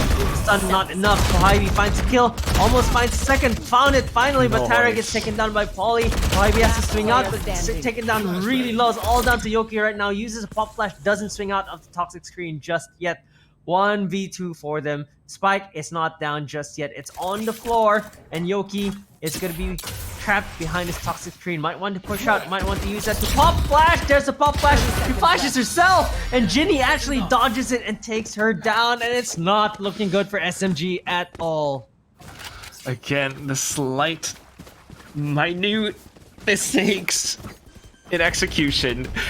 Yoki, you know, she's a Sova player, and maybe she's just not that used to it yet, but it was the right attempt. It's just that I guess X10S were a little bit sharper. I mean, you can think about attacking as this sort of like rock paper scissors sort of thing, where some rounds you can do a default, some rounds you can do a rush, some rounds you can do a set piece, and they all have different advantages and disadvantages. And X10S are just doing all the right ones right now. Yeah, choosing the right strategies, making the right decisions. I think that's the biggest thing. Yeah. That toxic screen, just one toxic screen, the exact same percentage time, just been too difficult. As Yoki finds the first kill onto Baby TZ, the triple sheriff push is proving to be effective here. If they can recover that gun, it might be dangerous. Ginny is gonna try to hold it off though, uses the snake bite to buy some time, gets the headshot onto Envious, gets the kill onto Yoki as well, but Kohaibi is going to be there to kill Polly as well, so it's going to be down to a 3v3. Elise finds the kill onto Ginny, uses the headhunter. SMG are at the man advantage right now, and they can actually win this round as Tara finds a kill, tries to go for another, but Muffin takes her down. Muffin already very low though in his 2v1. They both have Vandals. Muffin does not have the advantage at all. No, not the health advantage, not the gun advantage, but might have the positional advantage as she creeps from behind. Will she be able to find a kill? Are they looking? She finds one. It's now down to a 1v1, and doesn't matter at this point. There's the haunt coming out. Kohaibi fakes the defuse. Muffin is not biting though, but Kohaibi finds the head and they recover it. They win the thrifty round. You jinxed it, Marky. You said she's not fighting it, and then she bit it at the end. She got a little bit hungry. Of course, SMG are hungry for the win as well. The thrifty round win. And after that many rounds, maybe it's X10S sometimes getting a little bit overconfident. Ginny, 2 kills, and then she thinks like, all right, maybe I can go for third. Maybe there isn't anyone there. I could go and check. And of course, Ratatouille's hiding in the off angle with the headhunter, and that's just a great play, and it gave them just enough numbers for Kohaibi to finish off the round. Yeah, and I think it's just that second guessing yourself, right? Like, she didn't bite the fake at first, and then she's like, okay, maybe she's not faking, and then swings out. So I think at that point she was basically trapped. But still, trapped or not, that's how you need to come back into the game. SMG backed into a corner. They still come out lashing. Kohaibi taking a little bit of damage, sends out the Nightfall to push them back away from the A site. Away with you. Great utility usage from Kohaibi, spots him out, buys so much time, able to take back a little bit of the control over onto Art as Envious moves forward and takes cover behind those boxes. And there's Kohaibi by the doors now. Wants to use the haunt. There's the stun coming out. The haunt does not find anyone at all, but discourages the push from Ginny onto doors. There's a seize being used as well. Time is ticking, and X10S have to start choosing. Kohaibi is already pushing forward though. She might be able to find this great flank, but Ginny is there to receive, and she gets taken down.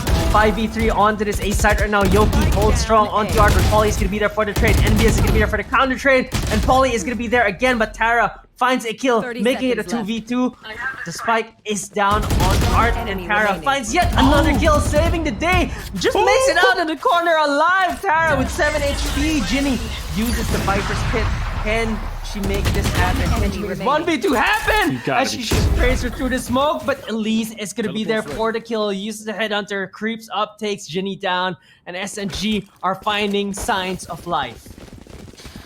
And that's how you play the numbers advantage. You got 2 players, why not play together rather than to peek in one by one?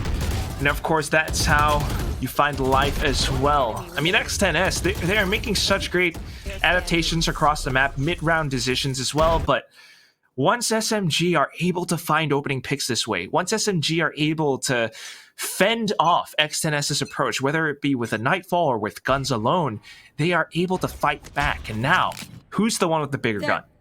SMG, of course, they save the operator. They have the rifles. Yoki needed to settle with the Spectre, but that's more than enough against the buy from X10S, who had pistols, headhunters, a Spectre on Alyssa. overdrive on Muffin as well. I think they're just waiting for an opening frag before fully committing this. But it's definitely going to be an equal for X10S, and whether they can find those first few kills will make the big difference here, because if they can pick up one gun, then it starts becoming more dangerous. Envious on the front lines has to defend this door. Muffin with the share shoots the trademark out. They know that she's going to be there though, as Envious shoots out a relay bolt, clearing out mid, taking back mid control. The stars are also placed, so they're ready to receive. Tara is just going to be ready to help out her teammates with the stars placed strategically across art and mid. But it looks like X10S, they're going to go B long instead. And who's waiting B long? Elise with her operator. She has to land the shot. She has to make it good. But this poison cloud, so annoying, allows them to sneak across safe. She hears the Prowler coming in, of course, but Muffin, overdrive, Oh, the flick by Ratatouille's onto Muffin takes on the overdrive. That's probably their best weapon in this round right now. The off shot misses. Tries to shoot some more. Ratatouille's gonna try to find someone peeking, but Baby T is just not peeking at all. Looks in the wrong direction at the wrong time. Alyssa finds a kill. Paulie finds a kill as well with a headshot from the share. There's a nightfall coming out, buying some time as Envious takes Alyssa down. Baby TZ responds with a headhunter though, and Envious finds yet another kill. This Cosmic Divide is making the map a little bit confusing as Ginny and Paulie find the kills, and X10S pull a rabbit out of the hat. Take this round away from SMG. Won the thrifty like SMG did against them. I mean, what a magic trick, Marquis. What a spell that they cast in this round. And it all starts with Muffin attempting that push down lane. Rata did a great job. Yes, her teammates were here to receive as well. But so many smokes, the Cosmic Divide, and to boot, it allows for X10S to close in the distance, to make use of that space created by Muffin. Look who called in timeout.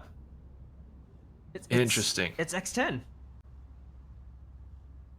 But, all right. I mean, maybe they were getting too excited. Maybe the coach is like, "Okay, we need to chill." They just, off the back of a win and leading 2 rounds, they call a timeout. So this is interesting. We'll see. But this also, by the way, gives SMG the chance to talk amongst themselves and kind of readjust, because they're the ones in the back foot. It's a way for, yes, but 4-2 right now, and this is X10S really trying to perhaps just calm down, but also to keep themselves ahead of the game. That's something that we've seen for a while now from X10S, because SMG are really itchy and eager to push out. And that's something that X10S have been favored to punish so far. Now that they've got the ultimates, I think that's what they're thinking about. Play. They definitely want to use the ults. There's a 2 to 4 getting committed from Ratatouille's. Envious has the overdrive as well.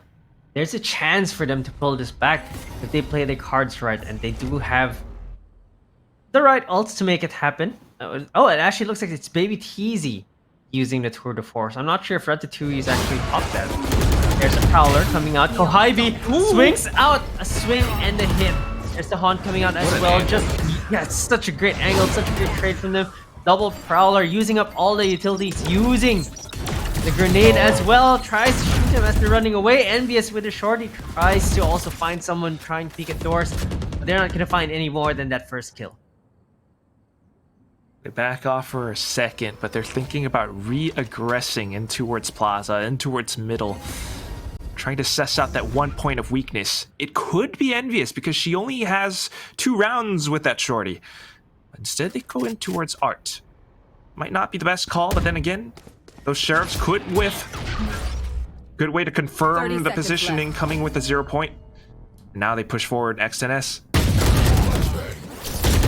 Finding the first kill. Ivy not even glad the shots. Carrot's gonna be there for a kill. The frenzy's not hitting. Enemy remaining. It's gonna be Baby TZ taking Envious down. It's all down to Ratatouille's. On Chamber. Has the Headhunter bullets. Has the Tour de Force as well. They did both pop the Tour de Force.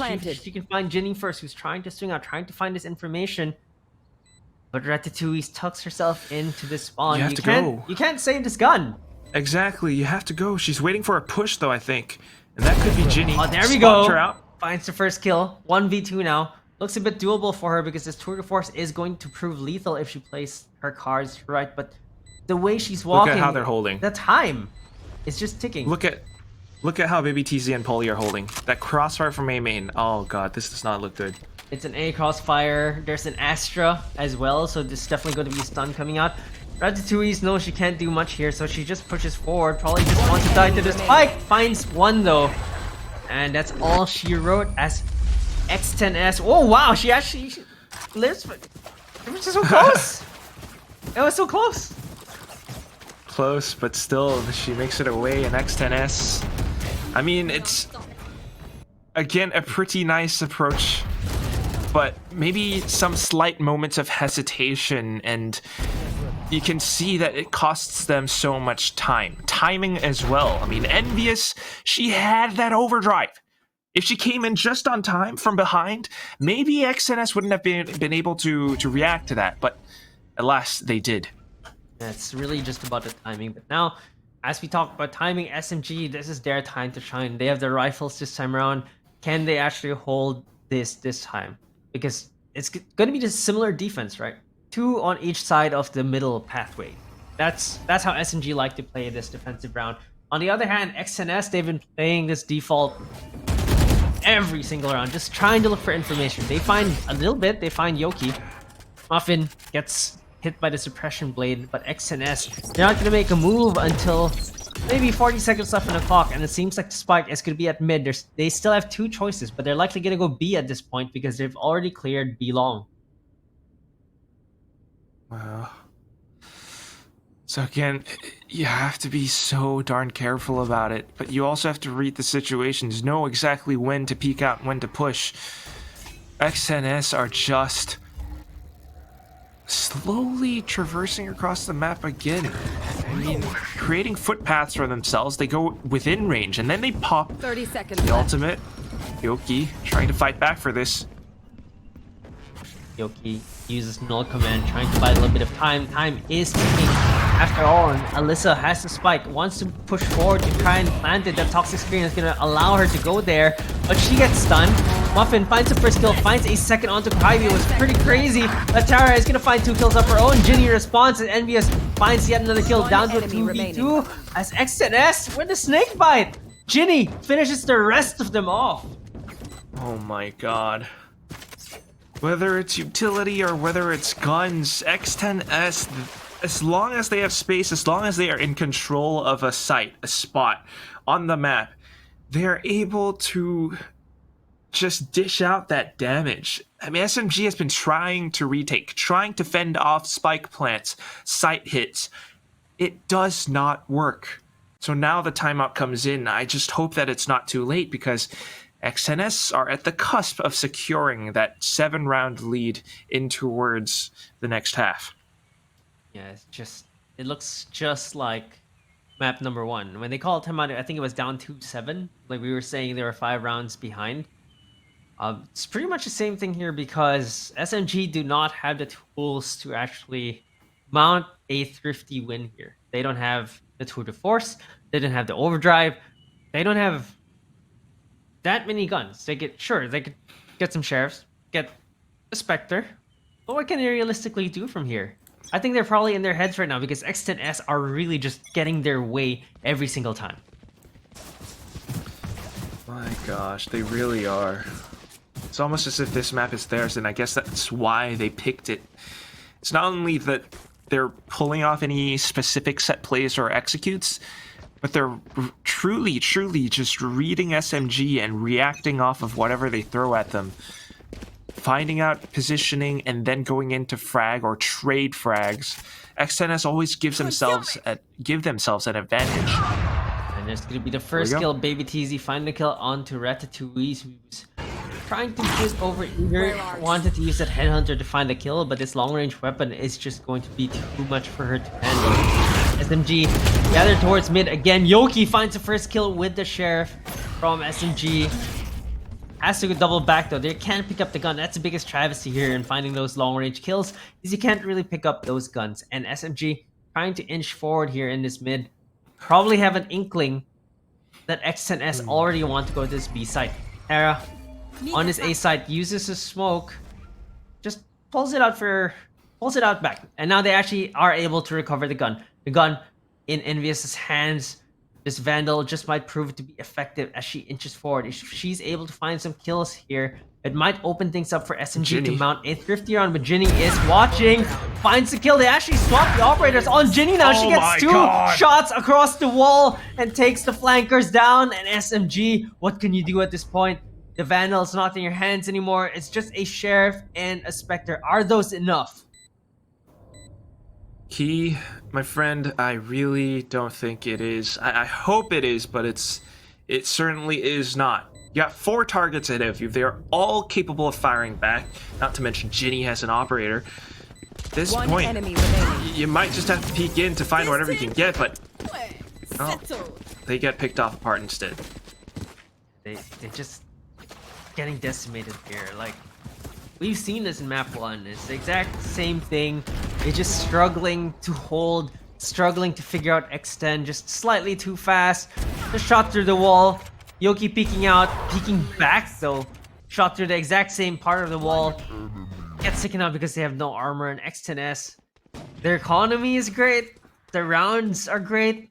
Their ultimates are all almost back up as well, except for Baby Teasy. Everything's going right for them. Oh, here we go. SMG continue to push out. X10S, they predicted this. Yeah, they're playing the buddy system as well. It's not a solo peek from Baby Teasy. Able to be taken back to safety because of that snake bite, and now it's going to be an A execute. But are they ready for Ratatouille's here? In fact, she might just teleport back into danger, but Ginny just takes her out anyway. Not even a chance to teleport into her death. Just Ginny finding the place, getting the kills, finding the shots here, and Muffin pushes far forward. Kohaibi, is she gonna be ready for this? Tara finds one, Yoki finds yet another one. Muffin with a flick though, but Envious is gonna be there for the refrag. That's the op on Baby Teasy, finds a kill onto Envious as the fast lane goes down. It's down to a 2v2. There's a flash coming out. Tara has to use her stars, also has the Cosmic Divide if she so wishes to use it. There's the op coming out, and there's the Cosmic Divide, but Polly already boy. pushes forward, just gets sprayed through. Moves forward, and Polly is gonna get the kill. SMG do not have the answers as X10 continue their dominant run in this map. We got 2 more rounds left in this first half, and it's already starting to look so similar to what we just saw on the previous map on Fracture. It's not a good look, and SMG really need to recover from this stump. Enemy remaining. I mean, they just look a little bit disjointed, not quite in sync. Similar ideas, good ideas to hold and push off and to peak together at times too, but Them down. XNS are so prepared. I think it's just a matter of XNS being on the same page. Like you mentioned, maybe just a little bit of a disjoint when it comes to the decision making for the different players on SMG. But X10, they don't have that same disconnect. You want to find it. They are all connected. They're pretty much like a hive mind. Like they know what to do, when to do it, and just be so effective because of that. And SMG, they're gonna need to pull in deep. They're gonna have to dig deep into their strat, into their playbook, to see if they can even get yet another round in this first half. Oh well. There's a All pop your flash. sensors are dulled. Yoki finds the first kill. That pop flash is effective. Alyssa finds one as Kohaibi trades with a Spectre. It's going to be Baby Teasy with a shorty. Finds a kill. We've seen Chloe do that. Finds yet another kill with a shorty as Ginny with a snake bite finds She just Yoki on the spike. Kohaibi with the Vandal is gonna get taken on by Ginny as well. She was waiting outside of that smoke, but she just gets punished anyway. And SMG look like they're on the same trajectory as the previous map. And it's again that unfortunate duel at point blank range. The way they slip in and out of this Viper's pit, it's great. It completely blocks off SMG, and they had no choice but to push in there. But it's also a trap. It's also a prison. 2-9, Marquis. Yeah, 2-9. Marked one. At best, 3-9, really the worst spot. And if it's gonna be anything like the last map, you know, lose the pistol, start digging your grave, and Alyssa digs Kohibi's grave as she takes her down. Hiding in that smoke, Kohibi trying to really catch them off guard, but they were just ready for that. They know the tendencies of SMG. They have the read onto them. As the Nightfall comes out, clears B side, clears that there's no one there, pretty much. As they know that most of the players from SMG are on Heaven. Ratatouille's with the operator, not being able to find space here, not being able to find an opening where she could actually kick out of, because that smoke is just annoying. That smoke is just cutting her off. She's just so ineffective in this map, just because of X10 SS utility. There's a null command getting used. Yoki wants to make a play here. Envious goes out with a high gear, finds 2 kills, exactly what they need. Is this the opening that they actually can convert to a win? Need to find out as they push far more forward. Baby TZ gets flashed, he has to hide in. Yoki finds a kill. Baby TZ with a flick. That's Yoki, and Tara's gonna be there for the kill. All down to Polly right now. The defuse is gonna be able to be stuck as SMG finally find yet another round. 3-9 right now, and it's the exact same score as in map 1 in this half. Switching sides. A little bit strange, but that is one of those rare retake wins that we were seeing from SMG. Where was that the whole time? It was so good with this one coordinated play. Finally, they sync up again, having this gravity well comboed with the high gear push coming in from Envious. That was the one thing that I think X10S did not quite expect. And then going up front onto B long that way as well. That's all I got for now, though, because our panelists will come back in just to break us down into halftime. Donut Leica, it's all you. That is halftime, and it looks like SMG was cut into half for that specific one. We expected a lot from SMG, especially when it comes down to their star players, right? Kohibi is being shut down by the likes of Ginny and Polly, and I would just really have to say that they're monsters in the map of Pearl. Pearl is their oyster. The amount of control that they're able to do in this map is just so crazy. But when it comes down now to SMG's play, though, like I want to be able to ask you, what are the possibilities of SMG now in the second half? Because there were mistakes here and there, but there is still a ray of hope for them. I would have to agree with you. There is a ray of hope, especially in that last round that we just witnessed. Wherein the trades were finally coming in. This is what I was talking about behind the scenes. Wherein I was looking for the fundamentals to pop out. You know, the simple refrags, the simple trades, the crossfires. We need them to be there. And it's X10S that has been displaying this consistently throughout the rounds. However, during the rounds that SMG would win, those were the only rounds that they actually displayed the fundamentals that I was mentioning. Like the refrags were in, we saw how they were retaking together, that they were covering all of the angles together to make sure that they had each other's backs. But for the rest of the rounds, it's sad to see that it wasn't there, that it was lacking. And I don't know. I just want to say, though, on the flip side, on a more positive note, I love how Ginny is performing right now. Pop off queen. Even when you hand her the operator, insane. Yeah, definitely. The consistency of control for this team of X10S is just shining. When there are times that they would be picked off there in mid, because the amount of mid control that SMG is able to put there is so strong. But once that is dismantled, once X10S find another crack through their defense, it all just tumbles down, because I feel like there's another round wherein SMG was supposed to win that, but they just gave it to X10S. It might be the lack of communication between these teams, because we all know Pearl has a lot of these nooks and crannies that they can actually get into, but SMG doesn't really deliver the way that we want it to. But now that they're on attack, and now that we've seen Ginny on the operator, that might be something, a bit of a shaky start for them. But I mean, SMG, as you mentioned, there is still a chance, but that chance is going to be shown to us by the casters. It's going to be Quack and Key for the second half. Halftime is over. Thank you so much, Donut and Leica. Of course, we're going to see if SMG can cling on to this upper bracket, can cling on to this series, as they are down 3-9, and if they need to avoid what they did, what happened exactly in the first map, which is lose the pistol round. You know, you mentioned it. You're down 3-9, you lose the pistol round. At that point, it's pretty much over. What can they do to actually win this round?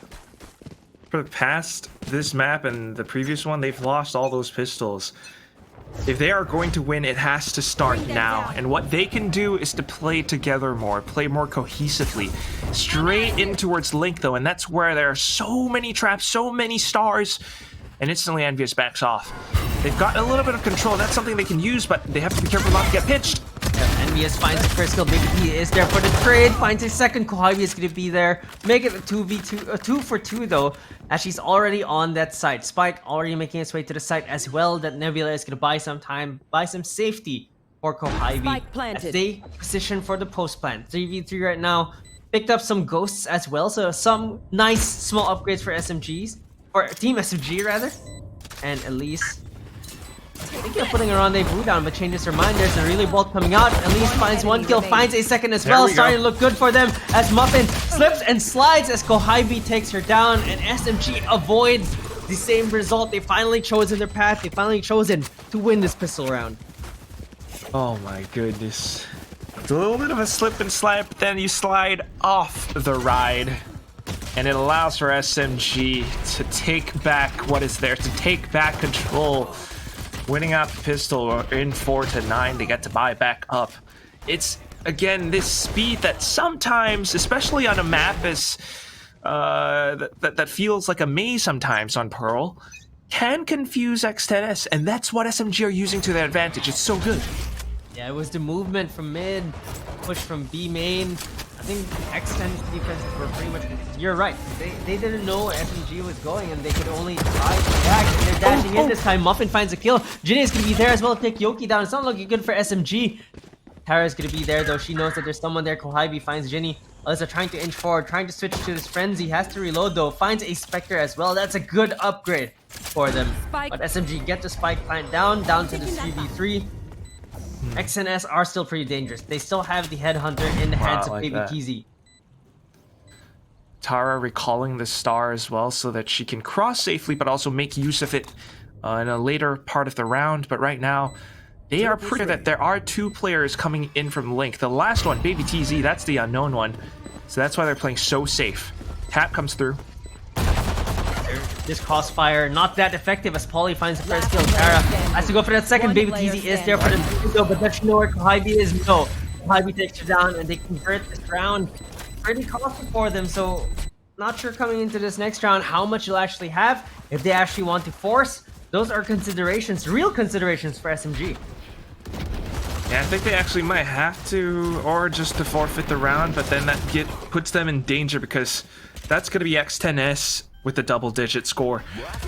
It's such a back and forth thing, but once it comes down to it, you could see that SMG, given the right calls, given the right reads, they will be able to pull themselves into a lead. And it looks like they will be buying up for sure. And they want to compete. They don't want to lose any more rounds. They want to call back against X10S, and they had the creds for it. They had the double spike plant from the previous 2 rounds, so they can afford a few Vandals. They can afford these luxuries. 3 Vandals will be enough against X10S though. Trying to move up in this arch slowly. Already finds Muffin who falls back. There's the Fade utility really just making a lot of space for SMG as they inch forward. Red 2Bs alone pushing forward as well with a Vandal. Might be able to make room in this A main. There's a Snakebite coming out. Elise gets taken down so quickly though as SMG get onto that site but are second guessing themselves. They don't get the spike down just yet. Using the suppression blade to get some information. They know there's 2 on main. Kohabi might just get caught here by Polly, who's just been waiting for the trap, has been sprung, and now it's down to 5v3. SMG don't even have the best guns right now, a Spectre and a Bulldog in their hands. They're gonna have to try to do whatever they can though, because I think they're suppressed and pinned down at this point. So just staying in their spot, trying to find some kind of a pick, but then the movement comes through. Oh god, all the traits, it just favors Baby TZ as she sprays down, collects on 3. My Vandal doesn't spray like that. I'm not sure. That was a triple spray down with the Vandal. All heads, by the way. All heads. This one, Kohabi wanting to find that lurk, but Polly was just so ready for that. And the swing out here. 1, 2, into the 3rd headshot. How does that even happen? Different elevations as well, because some were crouching, some were moving around. was able to get the triple headshot with that Vandal, just really ruining SMG's momentum here as they get completely reset. That investment in that round is nothing. It's diminished, is what it is. They got nothing in their pockets right now except for some chump change. So Envious, the one person with an upgraded weapon right now that is not a pistol, she's gonna have to lead the charge. But if she does and she dies, then what, Marquis? Look at how X10S are defending this. In towards B-Link. Yeah, it's a strong B-Link hold. There's a tour de force as well that's gonna stop her in her tracks. Gonna stop any rushes as well or any refrags coming in from her teammates. I think if they choose Art, they might stand a better chance. So they're going to use the Nebula to block a little bit, to find a little bit of space here. The Haunt clears out the pass, and they're gonna try to use this maze to overwhelm this chamber. There's the suppression blade, exactly what they need. Baby TZ just cannot do anything right now. She's down to a classic, but Polly is gonna be there to try and receive SMG. Sneaks forward in the high gear, or rather in the fast lane, but she gets traded real quick. Baby TZ finds one kill onto Elise. There's a swing out from Tara, does not get the flick though. SMG are holding backside Tara, holding the front of the site. There's the fast lane coming out. Kohibi finds the kill off of the recovered Vandal. Alyssa takes Envious down though. Baby TZ gets a kill and Alyssa cleans up shop, and X10S find the right kills, find the right reads, find the right kills. You got 3 threats like that to look out for when Baby TZ with a tour de force up on top of heaven. You got Alyssa pushing you in halls that way. It's just too darn overwhelming is what it is. That said though, I love that they still managed to get on site. This was, keep in mind, a half-ish eco buy, and they managed to get the spike down, so maybe still considered a win if you don't look at the scoreline. But that said, this is Tara's IGLing. She was the one who made the call to go towards B. She was the one who placed that Nebula down to give them the space that they needed to push through B-Link. They definitely need more of those successful pushes, successful decisions as right now. 5-11, they really need more or less to win every single round to keep in this series. And Envious gets pulled in a little bit, switches to the high gear just to get out. There's the Prowler coming out as well, has to deal with all of that. Baby TZ moving forward, finds a kill on the leads.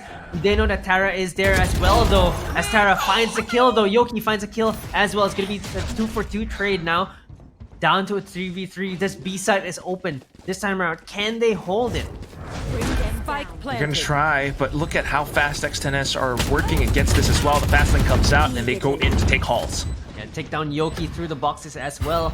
Radiant box is really not offering that much protection, but Kohibi is gonna get the first kill. Muffin is gonna swing out and take Tara down though. Kohibi in this 1v1. The snake bite takes her down so low though, but all she needs is one headshot. She's not gonna bite. Going to use the Haunt for some information. She gets revealed, and Kohibi with the information, with the ping, swings out at the perfect time. Muffin was expecting to swing back and shoot, but she was just too late. Kohibi on a knife's edge was able to find the timing. This girl, the high sense queen, just built absolutely different. She's a truck, she's a monster. In a 1v1 where she's low HP, making use of the Haunt just to throw Muffin off. There was a world where Muffin would have just ignored it and possibly got put in danger, but still, SMG still alive. Still alive in this map. They have to buy up the Spectres though, as they can't really afford the rifles. They cannot hold that as Envious swings forward with the Spectre, gets sprayed down by Paula though. Yogi is going to be there for the trade. They find 2. Nightfall is going to be used to slow SMG down a little bit. There's the Prowler as well, giving a little bit more space for X10S to breathe. But right now, it looks like SMG have the upper hand because they have the guns, they have the numbers advantage as well.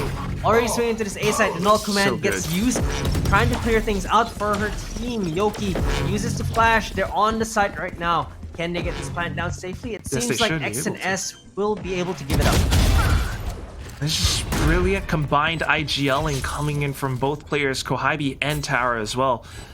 The way that they take quick control of the B-Link and then route back forth in towards A. Now they know where the last player is. They hear it. Saw the gun. There's a double headshot. Tara, okay, this is a classic for Tara. Spectres and her finding those burst headshots on the Spectre is just very signature Tara. Ever since her AE Celeste days, that's exactly what we've been seeing her do with that Spectre. And SMG are finally finding the right reads, the right duels. Enemy remaining. The team play, you mentioned it. It's the IGLing. It's the hey Envious, go swing in. Yoki will be there for the trade, and they're finding these 2-for-1s that have already put X10S on the back foot. Look at their economy. Look at their buys right now. It's looking a little bit good, and of course X10S not so fantastic, but they do have 3 ultimates. Remember, we keep talking about this. The greatest teams win off of thrifties, so you got to be very careful. The previous round, SMG read that B-Link was always held by at least 2 people, so they knew how to work against that. This time around, X10S switched up completely. Look at how they're holding B-Long. Look at how they're holding A site. It's a different approach, but at the same time, SMG seem to expect this different approach as well because they're not pushing mid anymore. They pushed mid every single round that they've won, and that's their successful site. And now they're changing things around, executing on this A side. Toxic Stream comes down. There's the Nebulous as well coming in, trying to find the kills. Jinny can't connect. SMG had trouble connecting as well, but Envious has already pushed so far forward, 48 HP, but she doesn't care. She just keeps pushing forward. There's gonna be the shots as well from the Frenzy. Envious slowing down a little bit, trying to at least conserve her HP. Finds a 3rd kill, finds a 4th, does not convert the ace though. So close for her, but it's just what SMG need. 8-11 right now. It looks so bad, 3-9, but they've cut that 6th round lead down to 3. That is brilliant. And now, with an 8-11, this is exactly when you need a moment like this. It's a huge confidence boost for Envious. Not to mention she's got the overdrive as well. That will be a very handy tool for the future because X10S, they've got 3 ultimates as well. 3 ults. They have the buys as well. Operator. There's the operator on the BBTZ, but they're not going to meet the operator. I think this is going to be really good for SMG if they can defer the fight against Baby TZ to the latter part of this round. Not losing a player to the operator is going to be the best thing that SMG could possibly have in this round. There's the Viper Spit committed as well. Like you mentioned, it's all the ultimates being committed. They don't have many options right now, and I'm sure they suspect that Baby TZ has that operator, which is why they're playing this mid. But it seems like they're going to go to this B long. They might want to peek this together instead. It's either you hold B-Link with the operator or B-Long, right? Those are the most 2 effective spots, and that's, well, one of them. That's where Baby TZ is, so they have to be very careful with how they actually peek into this. Make it a jiggle at least, or some way to force her away from this one spot by the pillar, jumping up, narrowly dodging death.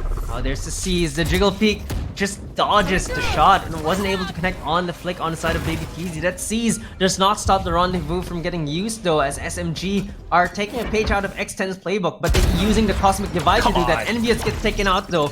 Baby TZ got a little bit of chip damage, but was able to take her down. Muffin sprays down, pushes through the Cosmic Divide. Did not expect that speed from X10S. There's a defuse coming in as well. Tara gets taken down, and it's going to be a flawless round for X10S. SMG, they thought they had control over that round, but X10S on the back of Muffin just find those kills. Match point. Señorita, por favor. That is Spain without the S. Muffin, Baby TZ, so good at holding down the site. They sensed danger, they whiffed it initially, but they still stood their ground. Off the rendezvous, off of pushing into halls that way, combining with the utility that distracted SMG. Match point now. It's X10 timeout again? Again. Huh. Very peculiar, but you could see how... No, I think this is SMG's timeout. I think probably... Oh. Yeah, they have 0 left. No. I don't know. Yeah. I thought SMG called a timeout earlier this map, but okay. All right, looks like it's X10. I guess they want to close it out, and after the back of losing those rounds, maybe they just want to figure it out. Maybe they just want to close it out here because SMG are starting to gain momentum. That round was the momentum breaker, but you could really see the momentum on SMG's side. They're starting to gain it. Might be too little too late, but X10S are not going to mess around. They're not going to wait and find out. And that's the thing that you got to watch out for as well. Once X10S decides to do something completely different, you just make the wrong reads, you make the wrong calls, and it throws you completely off tempo. SMG, they have to be careful. They've got 2 of the greatest ultimates, and surely use that to find some kind of an opening. Let's play. Yeah, you using the tour de force, trying to go for this op duel on B long. Does Ratatouille's want to peek that? I think she more or less peeking it out. Using the Prowler to get some information, Hybe confirms that there's someone on B-Link. Using the Haunt does not find anything at all. So it looks like SMG are going on to A-Link instead. It's actually a split. Summon Art, summon B-Link. Okay. Just trying to look for those kills. I think they just really want a kill. And they're not finding that. XNS are not giving them that space. Teleport's ready. Wow. Just zero. Absolutely nada. X10S so far back. I mean, look at what Alyssa is holding. Like who holds there? Normally, you don't. You're not 5 flowers at the point, but now, ouch. Again. Pulling them in. Yeah, that's the ouch. They wanted that kill. Misses the shot though, as Envious is able to find a trade. Uses the high gear to make her way onto the backside, but gets taken down by Polly because of vulnerable. Alyssa takes her down. Hybe has to hold here, finds one, has to reload, runs out of bullets. Might get some by the relay ball. Jinny is going to be there. Tara is going to find the kill. But Spike is in a dangerous spot though. There's the high gear. There's the overdrive coming in. All down to Tara in this 1v2 right now. They know where she is though. Down to 70 HP. This just might be the doom for our team SMG. Tara doesn't have the time. Has to peek out. There's only 10 seconds left. There's the Haunt coming out. They confirm her position. She's going to have to swing. Time is ticking. And time is ticking for SMG as they get sent down to lower bracket. X10S really showing us that they're back. And they're back in full form. I cannot believe how strong X10S looks right now. Indeed, back in full form. Maybe this isn't even their final form, but at last, the sands of time truly were just sent away, and that hourglass is now finished. We just swap over to the other side. X10S, they move forward in this upper bracket, and unfortunately for SMG, they got to go back to the drawing board. I don't know what it is, but those first halves are so painful for them. Yeah, I completely agree. And it wasn't even whether it's on attacking side or defense side, because on Fracture, it was on attack that they struggled. On Pearl, it was on defense that they actually struggled. So cleaning those up, I think that's essential if they want to make a deep run in this tournament. On the side of X10 though, they're so ready. They looked so much better than they did all year long. And we talk about 9 months. I think some teams have fallen, some teams have risen. Orangutan look a bit better. Ace let's look as strong as ever. Bren and SMG though, they both get sent to the lower bracket, and very uncharacteristic because it's normally one of those two teams facing Ace Celeste in the upper bracket finals. But alas, today that's not what we have. Let's see what we have tomorrow though, and also to break down what just happened. Our panelists Donut and Laika, this is all yours. We give it to you. I'm taking it. Thank you, QQ casters. Yes, back over here at the desk, it's Likeable and Donut, and my oh my, what a turn of events. In the end, it was still X10S that won that map, but I love that SMG was really putting up a fight over there. I know that I had a lot of harsh comments towards the halftime, but they were really pulling it off towards the second half, Donut, and I was so happy to see it. That's what we love to see here. Yeah, despite the consistency of control that the team of SMG was X10S was able to offer, right? Some rounds were taken back by the team of SMG. That clutch from Hybe, Envious with the multi-kills, and even Rata with the intro kills in the pistol. That all goes to show that they are in it for the fight. It wasn't just really crowned to them because of the amount of control that X10S had to offer. Like in this first half, right? Jinny with the operator kills, Envious though taking it back. But at the same time, Baby TZ is not really afraid of any type of fight against this team of SMG. They all know that they have to go round after round, and I've seen their improvement all throughout the whole stages. They now take these timeouts, even if they win after a round, because they know they have to slow things down. They have to play at the pace of their own or against their opponents, and that's what I love to see for X10S. I absolutely agree with you. I loved every time that they called the timeout when they were winning. It just goes to show that, hey, I'm assuming that this is how the timeout went. They're like, hey, you know what? We're doing this right. Let's keep on doing it. Let's keep the consistency going because it's really working for us. Although on the side of SMG, I know that a lot of fans out there actually missed seeing Terra, and to have her on this team, being that IGL, really, really good. And I believe that it was her big brain moves over there that actually started turning the game around towards their favor. But alas, in the end, we all know how it ended. It was 13-8 on the side of X10S, with Baby TZ being the match MVP, or the map MVP rather. And of course, like I mentioned earlier, absolutely loved all of the clutch potential and the op shots that Ginny was doing behind the scenes as well. So much to talk about in this series, but I'm sure that you have a lot to share as well, Donuts. Yeah, I mean, we also have to celebrate Tara here as the team MVP for Team SMG. What Tara did was a little bit of selflessness when she creates a lot of safe passage for the team, especially during attack. A lot of the reasons why they won these rounds is they want to be able to be safe and secure when they get on towards the site, because they know that X10S love to play all of these cheeky angles. Even if there's a smoke, X10S will actually push forward and get these kills to get that advantage. But at the end of the day, of course, SMG, even if they had a good round, or at least a run of rounds during the second half, it wasn't just enough. That was such a big gap to actually really try and take away from the team of X10S. And that's the reason why we're celebrating. I mean, the Sapphire, right? They're royalty. We have to celebrate them because of the 2-0. Oh yeah, the 2-0 have been intense. And speaking of 2-0s, actually one thing that I want to point out is that I think SMG maybe need to improve on their endurance. I know that they had a really long day with 3 games in their first series, but that is a story for another day, because in the meantime, let's put all of our focus on the winning team today. In this specific series, we've got an interview with Ginny herself from X10 Sapphire. Hi, Ginny! Hello. Oh my god, can I just say that I loved your Viper plays over there. Amazing stuff that you showed for us. I just gotta ask you, what convinced you to pick up that op all of a sudden? That operator, you're also very good at it. No, it's like suddenly baby TC asked me like, "Hey, Pigeon, switch gun." I was like, "Oh, I'm holding Frank while you throw the op to me." Yeah, but just suddenly she threw to me.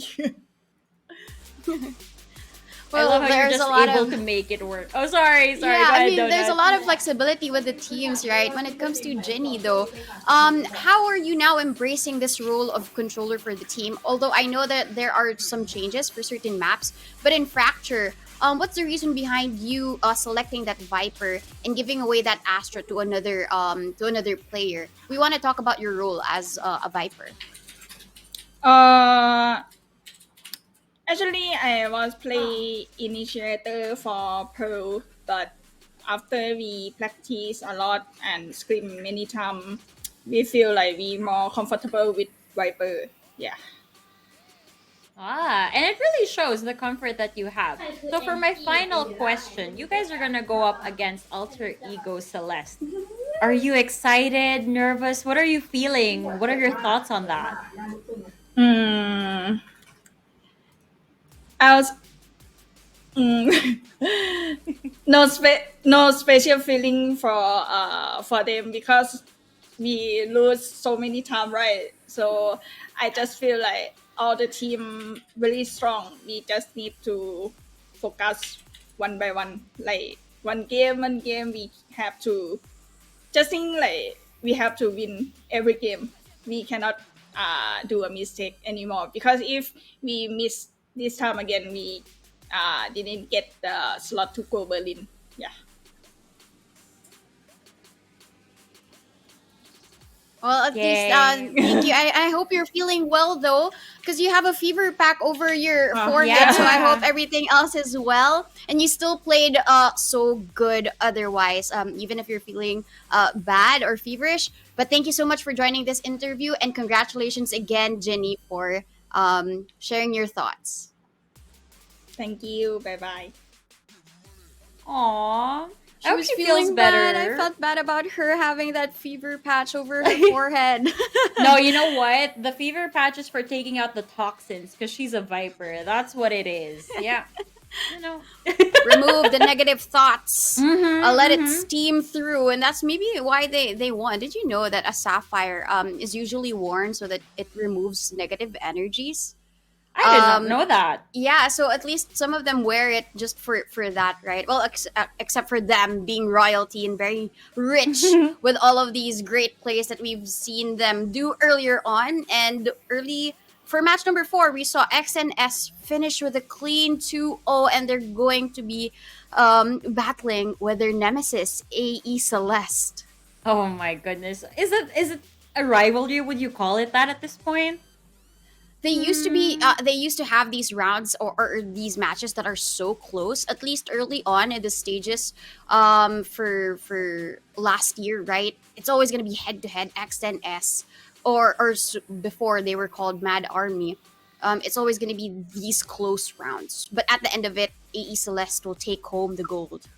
Oh yeah, but maybe this is the time for change. We never really know with these girls. They always tend to surprise us. After all, this is Game Changers and they always change the game. Now over here, we've got the schedule for tomorrow, folks. Take note of everything and make sure that you stay tuned for all of the matches because it's just insane. Today at day number 1, we already experienced so much. There were so many new lineups, no new rosters, and just experimental phases for all of these ladies, just bringing out the strats for us to watch and enjoy, of course. But Donut, is there any specific matchup that you're looking forward to see in this list? Well, at least I would want to see Bren have type of revival, right? But they're going against another Filipino team, so that's going to be quite heartbreaking. If any of them lose another round, then that means elimination for them. But tomorrow is going to be another story. People rising from the ashes because of the defeat that they faced for today. Everything else was good, at least for the winners. But for those who encountered the losses, it's time for them to shine and regain that throne yet again. Probably continue on in the lower brackets and get to the final. Yeah, one thing's for sure, all of these players, especially those that were falling a little bit short for today, have a lot of things to reevaluate. This is just day number 1. We still have a few days as the competition goes, so they still have a chance to turn things around and make it further into the competition and possibly Berlin. Well, that is a story for another day. But now, Donut, I believe that it's time to close the show. Why don't you go ahead and do it for us? Well, again, thank you so much, Laika, for joining us for today. As the host, we have been your panel / your host. We're doubling down on all of the thoughts that we have come here for today, and it has been a great show. But tomorrow is going to be bigger because it is do or die for these teams. So tomorrow, we'll catch you then. It's going to be at 12 p.m. Stay tuned for the next broadcast.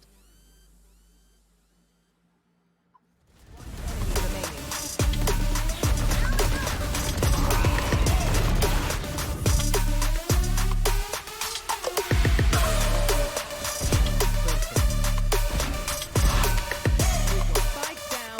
Last player standing.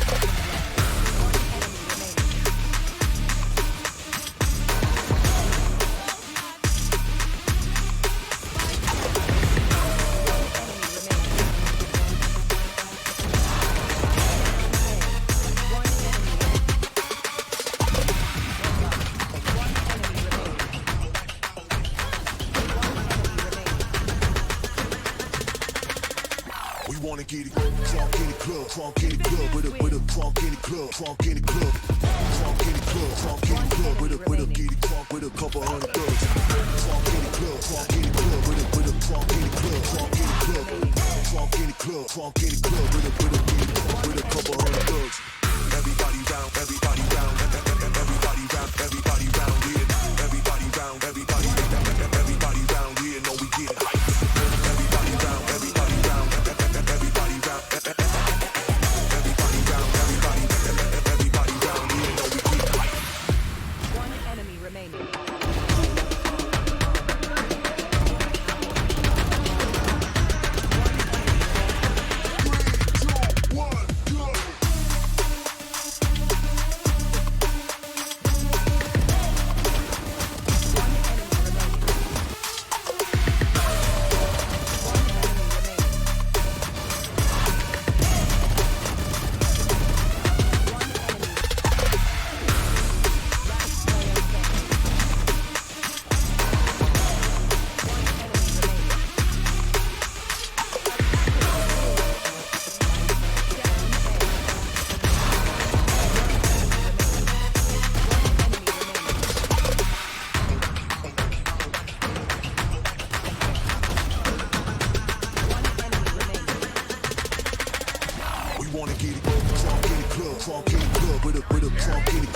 crunk in the club. Crunk in the club, crunk in the club, with a giddy crunk with a couple hundred thugs. Crunk in the club, crunk in the club, with a crunk in the club, crunk in the club. Crunk in the club, crunk in the club, with a giddy crunk with a couple hundred thugs. Everybody down, everybody.